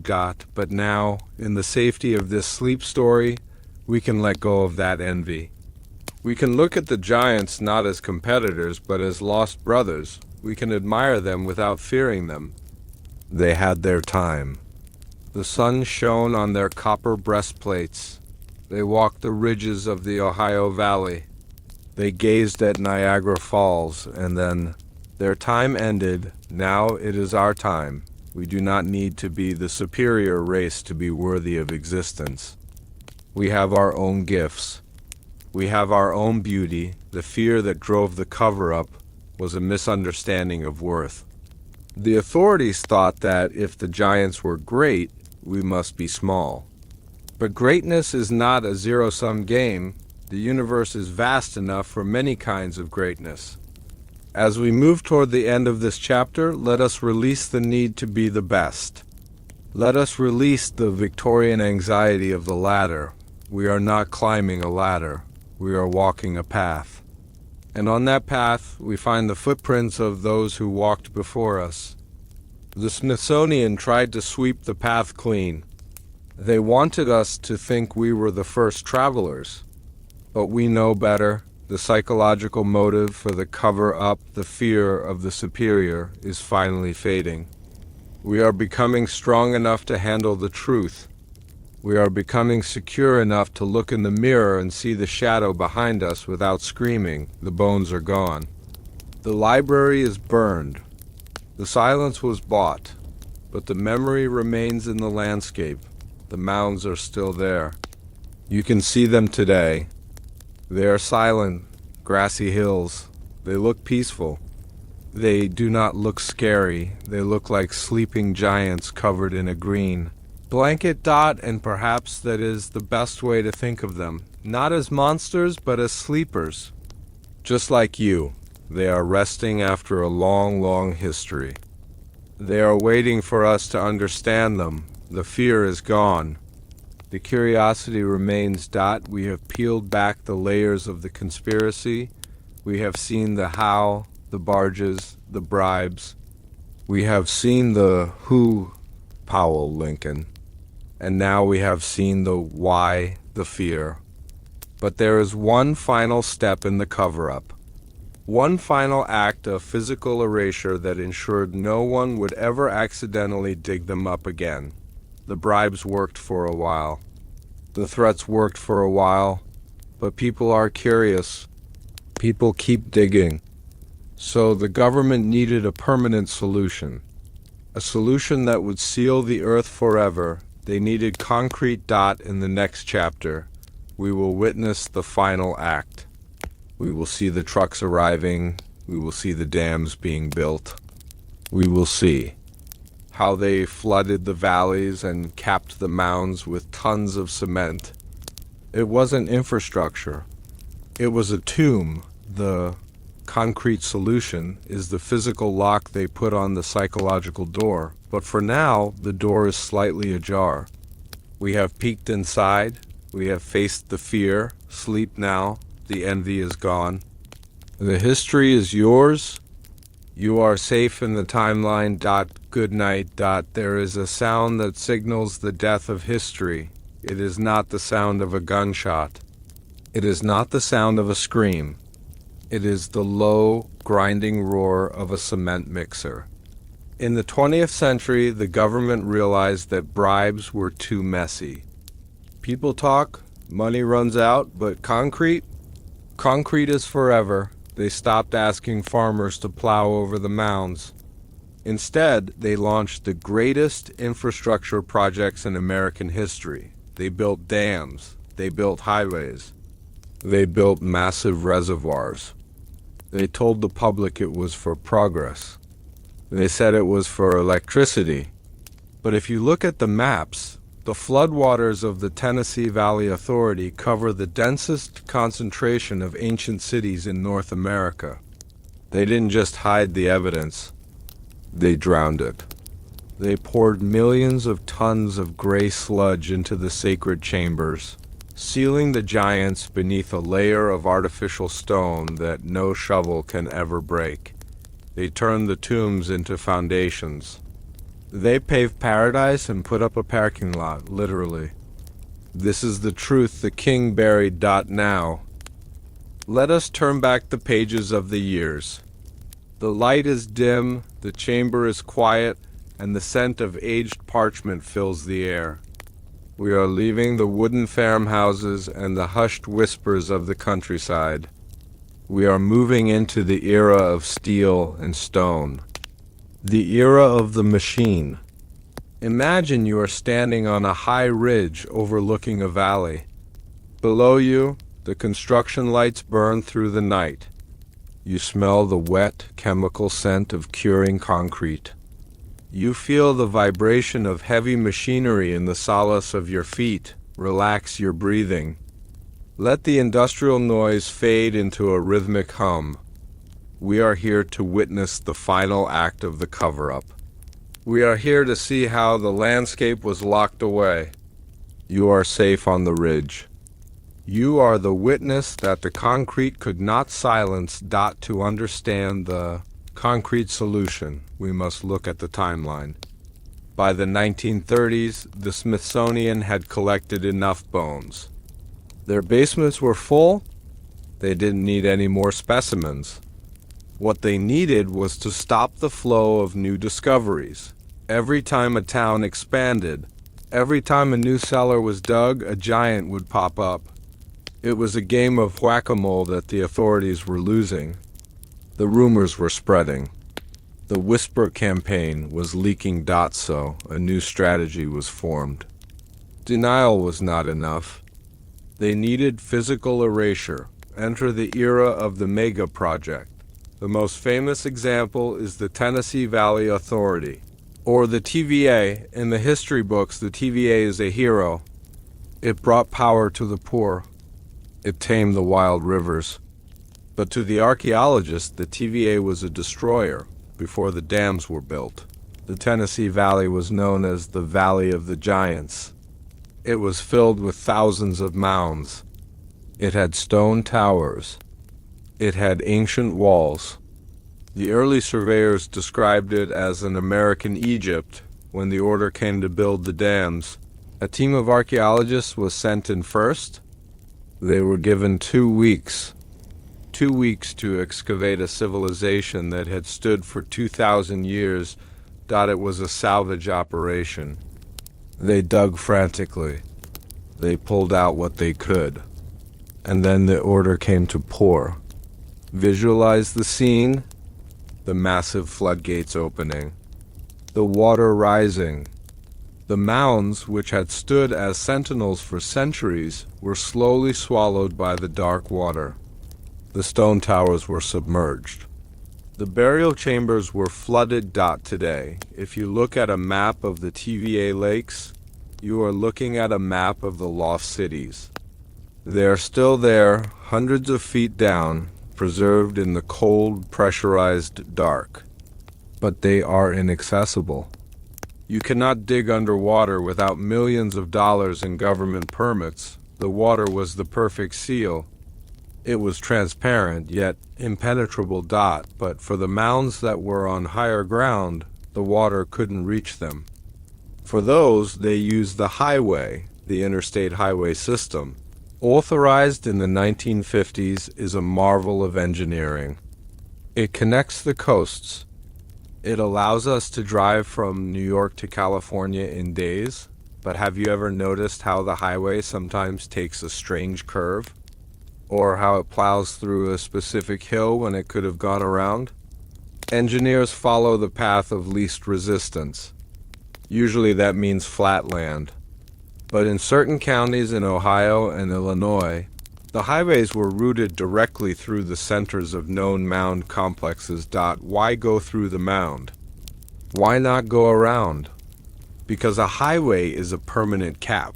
When they build a highway, they dig a deep foundation. Then they fill it with gravel. Then they pour feet of reinforced concrete. Then they layer it with asphalt. It is a seal that will last for 1,000 years. If a giant skeleton is buried 10 feet below the breakdown lane of Interstate 70, it will never be found. No one digs under an interstate. This was the genius of the concrete solution. It hid the evidence in plain sight. We drive over the kings of antiquity every day. We commute to work on top of their graves. The thumping of our tires is the only music they hear. It is a poetic, tragic irony. The road to the future destroyed the road to the past, but there was a more specific, more surgical application of the concrete.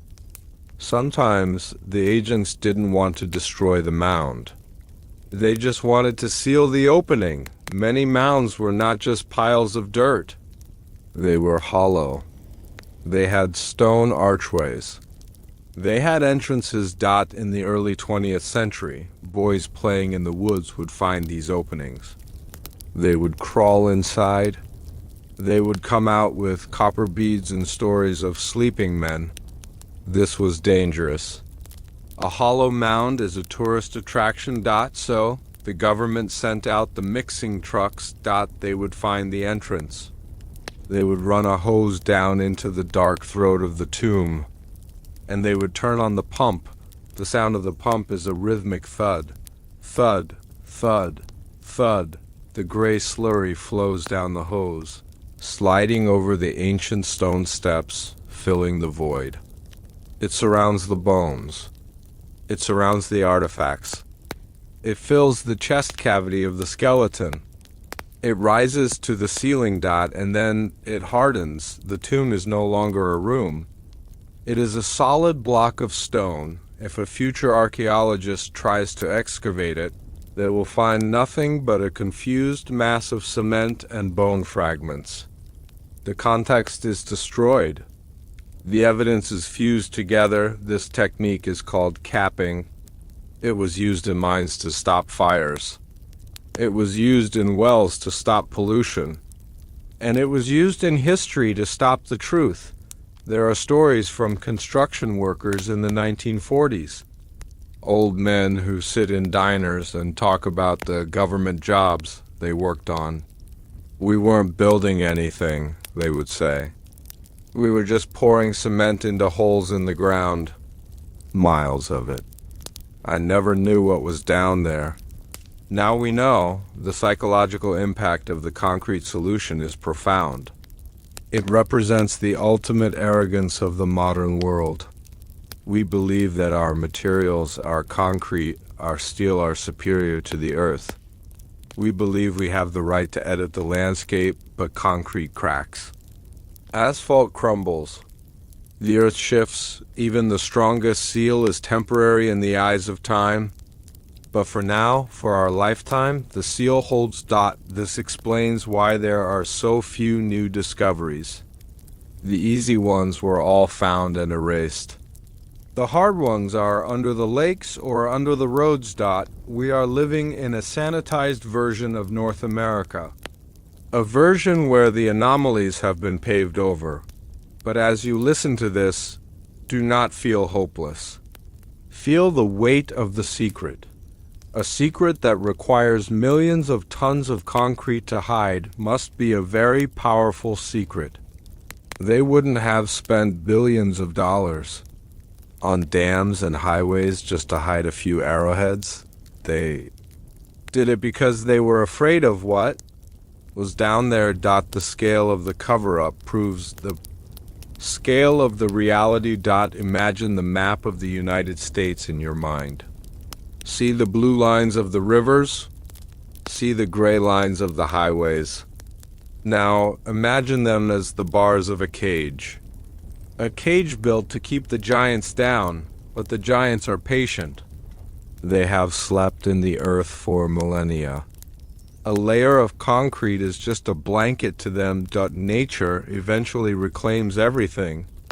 Roots crack the sidewalk. Water undermines the dam. The truth is hydraulic. It builds pressure. And eventually the dam breaks. We have now traveled the full journey of the physical evidence. We saw the barges in the Atlantic. We saw the bribes in the farmhouse. We saw the concrete pouring into the hills. The land has been silenced. But what about the things they didn't destroy? Surely they didn't crush everything.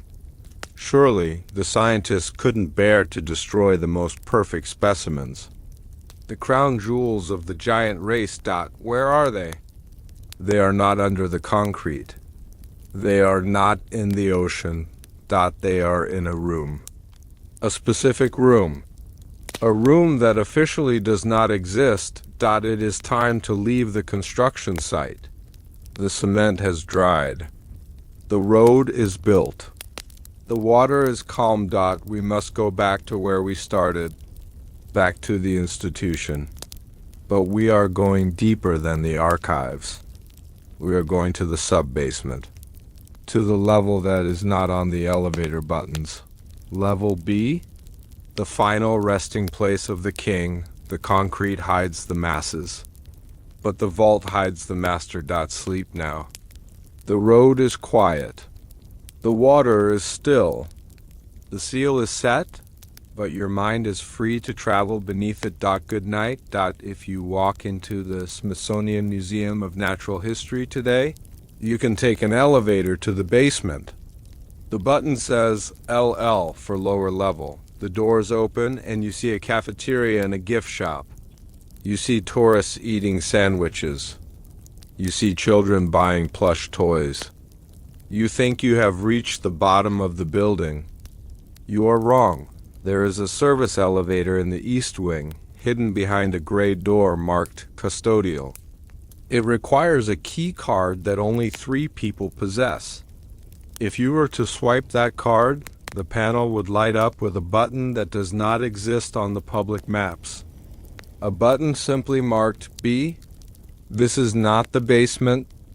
This is the black vault. This is where the things that do not fit the timeline are sent to wait. It is a room of temperature-controlled silence. A room where the air is scrubbed of all dust. A room filled with rows of stainless steel cabinets that stretch into the dark. Inside these cabinets are not dinosaur bones. Inside these cabinets are the skulls of the kings of America, the ones with the double teeth, the ones with the copper crowns. They were not all destroyed. The best ones were kept, because knowledge is power, and the government never throws away a weapon. This is the truth the king buried. Now, let us turn back the pages of the years. The light is dim, the chamber is quiet, and the scent of aged parchment fills the air. We are leaving the sunlight of the National Mall. We are leaving the noise of the traffic and the tourists. We are descending down past the foundations, down past the pipes and the wires, down into the cool, quiet earth. Imagine you are standing in that metal box. The elevator is moving smoothly, silently. You feel the slight pressure in your ears as you go deeper. The air gets colder. The smell changes. It no longer smells of popcorn or floor wax. It smells of ozone. It smells of dry, recycled air. It smells of old secrets. Relax your breathing. Match the rhythm of your breath to the hum of the elevator. You are safe. You have the clearance. We are going to see what lies at the bottom of the rabbit hole. The elevator stops with a soft chime. The doors slide open. You step out onto a polished concrete floor. The hallway is long and white, illuminated by buzzing fluorescent lights. It looks like a hospital or perhaps a bunker. There are no windows here. We are 40 feet below sea level. You walk down the hall. Your footsteps echo softly. Click, click, click. At the end of the hall is a heavy steel door. It looks like the door to a bank vault.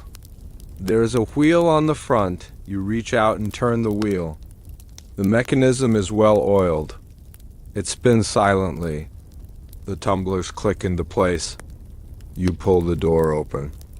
It is heavy, but it swings on perfect hinges. You step inside. The room is vast. It is much larger than you expected. It stretches away into the shadows, a cathedral of steel. There are aisles and aisles of cabinets, numbered and labeled in a code that only the archivists understand. This is level B. This is the storage facility for problematic artifacts. It is quiet here. A deep, profound silence. The kind of silence that you feel in your bones. You walk down the center aisle. You pass drawers labeled out-of-place artifacts.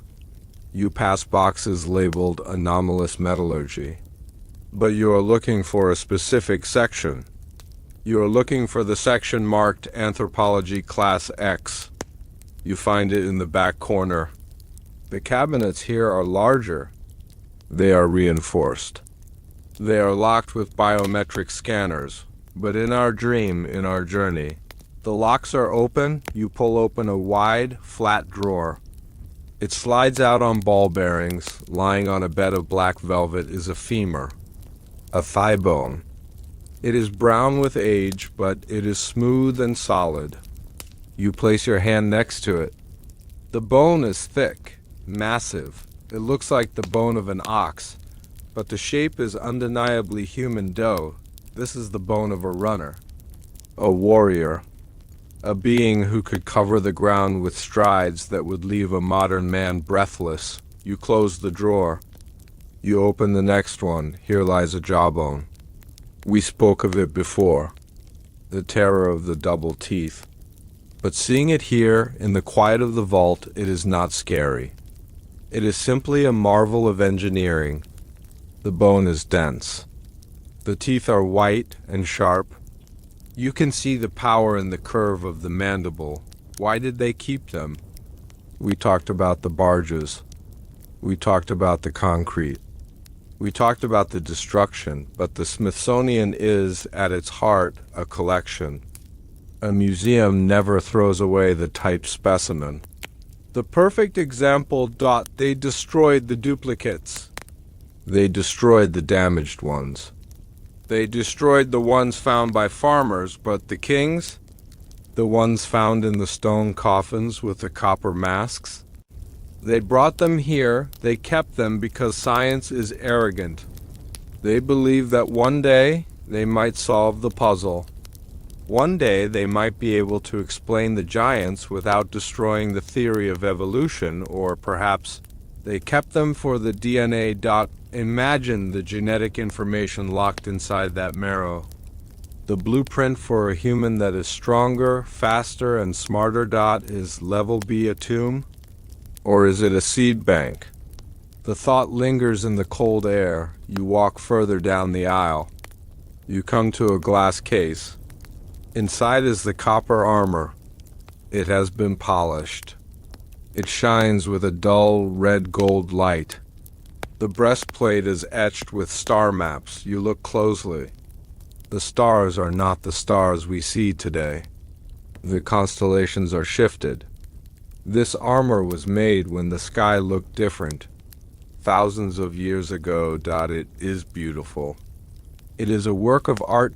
Standing here, surrounded by the evidence, the conspiracy feels very far away. The politics, the lies, the fear, it all fades. All that remains is the awe of knowing that we are not the first. You are standing in the presence of the elder brothers. The hum of the air filtration system is a white noise that lulls the mind. You feel a strange sense of peace in this forbidden room. You are not an intruder. You are a guest. You walk to the very end of the aisle. There is a single large wooden crate. It is old. The wood is dark oak, bound with iron straps. It looks like it belongs on a sailing ship, not in a modern laboratory. Stenciled on the side, in faded white paint, are the words, "Property of the Bureau of Ethnology, 1883. Do not open." You know who is inside. It is the king of the Kanawha Valley. The 7'6" giant measured by P.W. Norris, the one who started it all. He was not thrown into the ocean. He was too important. He was the secret that John Wesley Powell kept for himself. You place your hand on the wood. It feels warm. You do not need to open it. You know he is there, resting, waiting. The energy in the room is not malevolent. It is patient. The giants have waited this long. They can wait a little longer. They know that the concrete will crack. They know that the paper will rot. They know that the truth is a living thing. You turn around. It is time to leave. You walk back down the long aisle. Past the copper. Past the jaws. Past the bones. You step out of the vault. You close the heavy steel door. You spin the wheel. It locks with a solid, final clunk. You walk down the white hallway. You step back into the elevator. You press the button for the lobby. The elevator rises. You feel the pressure release. You are coming back up to the surface, but you are different now. You carry the secret. You know what is beneath your feet. As the doors open, you step out into the night. The museum is closed. The mall is empty. The stars are shining above the Washington Monument. You look up at the stars. And then you look down at the ground. You know that the connection between the two is sleeping and level.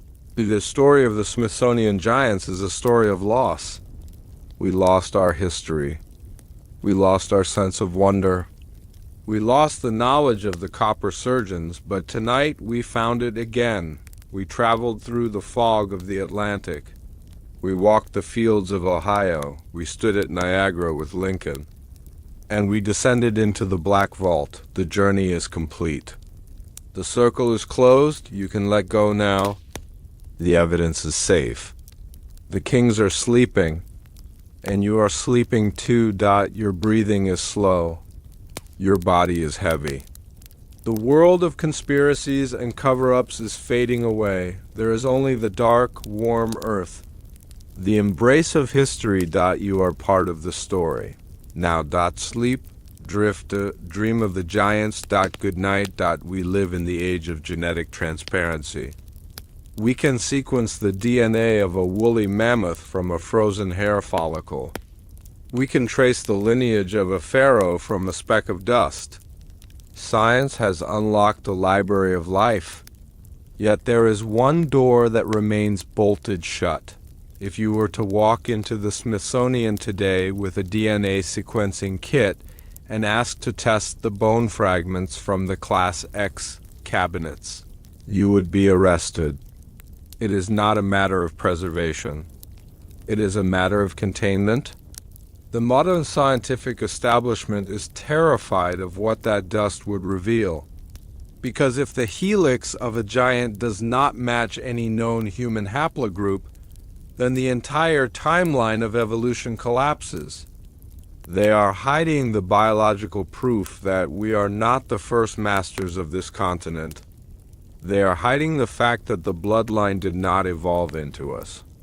It simply stopped. It was a genetic dead end that the world is desperate to forget. This is the truth the king buried. Now, let us turn back the pages of the years. The light is dim, the chamber is quiet, and the scent of aged parchment fills the air. We are leaving the era of the shovel and the pickaxe. We are entering the era of the microscope and the laser. Imagine a sterile white laboratory. It is quiet here. The only sound is the hum of the refrigerator and the soft whir of a computer fan. You are standing in this clean, bright space. You are holding a small glass vial. Inside the vial is a pinch of brown dust. It looks like nothing, just earth. But inside that dust is the code of a lost civilization. Relax your mind. Let the clinical brightness fade into a soft, intellectual glow.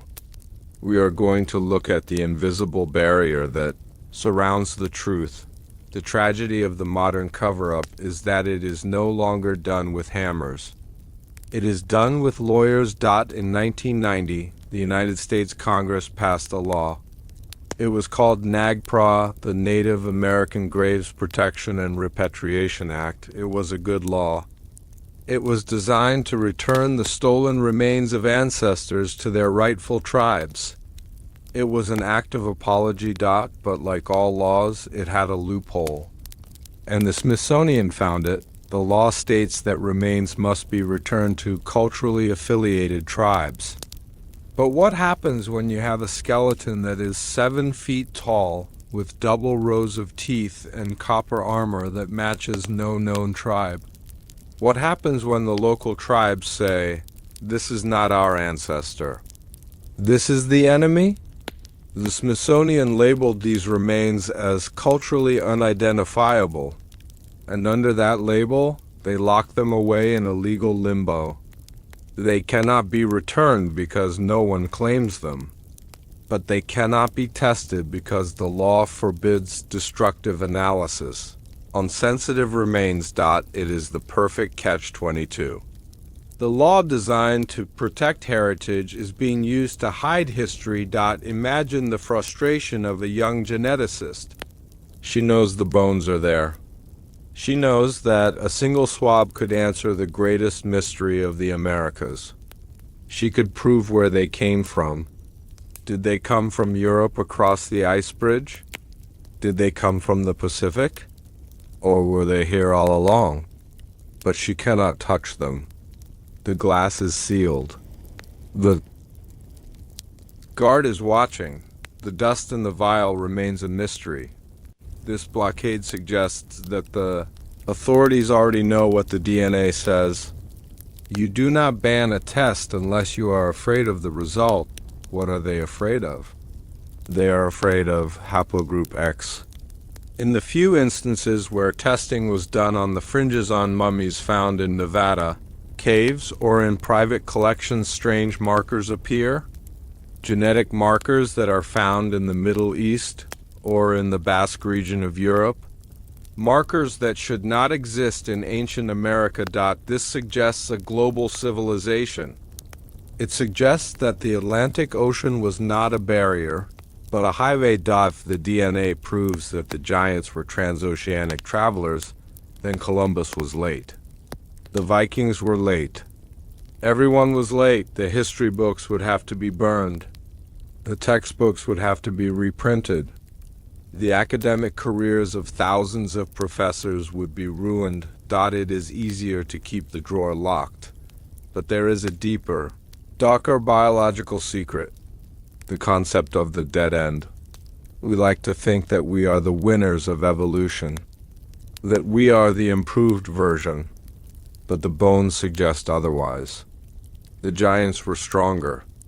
They had bigger brains. They had better teeth. So why did they die?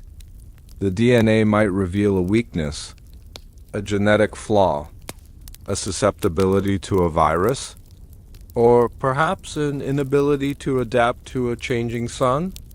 If we test the dust, we might find out how they died, and in doing so, we might see a reflection of our own future. The laboratory fades. The hum of the computer quiets. We are left with the silence of the question. The genetic dead end. It is a haunting phrase. It implies a road that simply stopped, a biological line that was cut. The Smithsonian wants us to believe that the giants were just a myth, or at best, a misidentified local population. But the intensity of the ban on DNA testing tells a different story. If they were just tall Indians, as the official narrative claims, why not prove it?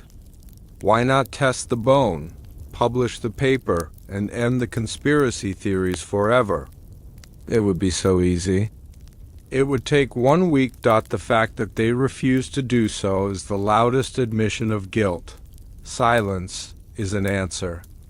Refusal is data. As you drift deeper into relaxation, imagine the DNA helix, a twisting ladder of light. It carries the memory of every ancestor who ever lived. It carries the color of their eyes, the shape of their hands, the sound of their voice. The helix of the giants is broken. It is gathering dust in the dark, but perhaps it is better this way. Perhaps some things are not meant to be read by machines. There is a theory that the giants did not die out completely, that their genetics were diluted, that they interbred with the populations that came after them. If this is true, then the dead end is not a wall. It is a filter. It means that the genes of the builders, the astronomers, and the copper surgeons might still be alive. Hidden in the general population, have you ever seen a person who is exceptionally tall? Someone who seems to have a presence that fills the room?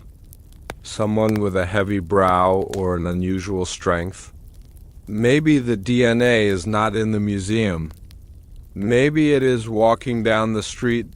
This thought transforms the conspiracy. It makes it personal. It makes it present. The Smithsonian can lock the doors of Level B. They can threaten the scientists. They can hide behind the laws of 1990, but they cannot lock the blood. Blood. Remembers. The genetic dead end might just be a pause. A hibernation. As we prepare to close this chapter, let us release the frustration of the scientist. We do not need the test results to know the truth. We have the lore. We have the legends. We have the intuitive knowledge that we are walking in the footsteps of greatness. The dust in the vial can stay there. It is sleeping, and you are sleeping too. The modern world with its red tape and its lawyers is fading away. The bright lights of the lab are dimming. You are returning to the ancient earth. You are safe from the scrutiny of science. You are free to dream. We have explored the physical evidence. We have explored the psychological motives. We have explored the legal blockades. There is only one question left. If they were here, and they were great, and they died, what did we do? Did we watch them fall? Or did we push them? The final chapter awaits. The story of the usurpers. The story of the ending, but for now, rest in the mystery. The code is hidden, but the spirit is free. Sleep. The DNA is safe. The secret is in the blood. Good night. History is always written by the victors. We tell ourselves that we are the heroes of the story. We tell ourselves that we inherited the earth because we were the smartest, the bravest, and the most adaptable. But there is a darker theory, a theory that whispers from the bottom of the mass graves. What if we didn't inherit the earth? What if we stole it? The giants were powerful, yes. They were builders. They were surgeons. But they were few, and we were many. We were the swarm. We were the ants attacking the lion. The evidence suggests that the extinction of the giants was not a natural event. It was a genocide. We hunted them. We trapped them in caves. We burned them out. And then, like a criminal returning to the scene of the crime, we buried the bodies and forbade anyone from speaking their names. We are not the innocent settlers of a new world. We are the usurpers of an old one. This is the truth the king buried. Now, let us turn back the pages of the years. The light is dim, the chamber is quiet, and the scent of aged parchment fills the air. We have reached the final chapter of our journey. The fire in the hearth is burning low, casting long, dancing shadows on the walls. The book is almost closed. But before we blow out the candle, we must face the hardest question of all. Relax your body. Let the weight of the history lesson sink into the mattress. You are safe here. We are just observers looking back at the long, bloody river of time. We are going to witness the twilight of the gods, to understand the end of the giants. We must look at the legends of the indigenous tribes, the Paiute, the Choctaw, the Navajo. They all have stories of the old ones, and the stories are not about peaceful coexistence. They are stories of war. The Paiute speak of the Sea-Tek, the red-haired giants of Lovelock Cave. They say that the wars lasted for generations. The giants were fierce. They were cannibals. They were terrifying enemies. But the tribes united. They used their numbers. They drove the giants into the cave. They piled brush at the entrance. They set it on fire. They suffocated the last of the great race. This is not a myth of triumph. It is a memory of extermination. When the Smithsonian agents found the charred bones in that cave in 1911, they found the physical proof of the legend. The giants didn't die of old age. They died screaming. This pattern repeats across the continent. The mounds often contain arrowheads embedded in the bones of the giants, flint points stuck in the ribs, crushed skulls. It paints a picture of a violent struggle for dominance. Imagine the world of 3,000 years ago. The climate is changing. Food is becoming scarce. The megafauna are dying out. The giants, with their massive caloric needs, are vulnerable. And then the smaller humans arrive. Or perhaps the smaller humans rise up. We were faster. We needed less food. We could breed faster. We were the ultimate invasive species. It is the classic story of David and Goliath. But in reality, David didn't just throw one stone. David brought an army. David brought fire. David brought a total war of annihilation. The guilt of this war is stamped into our collective consciousness. Why do we fear the dark? Why do we fear the monster under the bed? Perhaps it is a racial memory. A memory of the time when we fought the tall men in the woods, but we won. The giants fell. Their cities were abandoned. Their copper mines were left silent. The forest grew over their roads. The earth covered their mounds. And we took over. We built our villages on top of their necropolises. We planted our corn in the soil enriched by their bones. We forgot their names. We forgot their medicine. We forgot their astronomy. We became the masters of a haunted house. This perspective changes everything. The Smithsonian cover-up wasn't just about protecting the theory of evolution. It was about hiding the evidence of a crime. If we admitted that they were here, and that they were people, then we would have to admit what we did to them. We would have to admit that the human race is capable of wiping out its own brothers, The silence of the archives is the silence of a guilty conscience. The fire is embers now. The room is growing cold. The ghosts are fading back into the mist. We have walked the path of the lore slumber. We have seen the barges. We have seen the teeth. We have seen the concrete. And now we see the empty landscape. The tragedy of the giants is not that they died. Everything dies. Empires fall. Stars burn out. The tragedy is that they were forgotten. By erasing them, we erased a part of ourselves. We erased the potential of what humanity could be. Imagine if we had learned from them instead of destroying them. Imagine if the copper surgery had survived. Imagine if the star maps had been preserved. We might be a different species today. We might be living in a world of higher magic and deeper science, but history does not deal in what-ifs. It deals in what is, and what is a world where the mounds are silent. A world where the interstate highway runs over the grave of the king.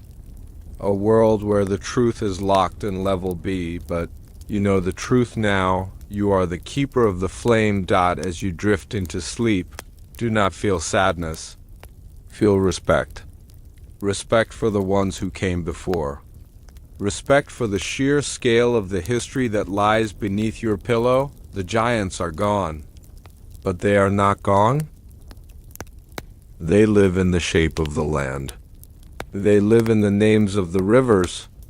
They live in the genetic anomalies that pop up every now and then, and they live in stories like this one. We have done our duty.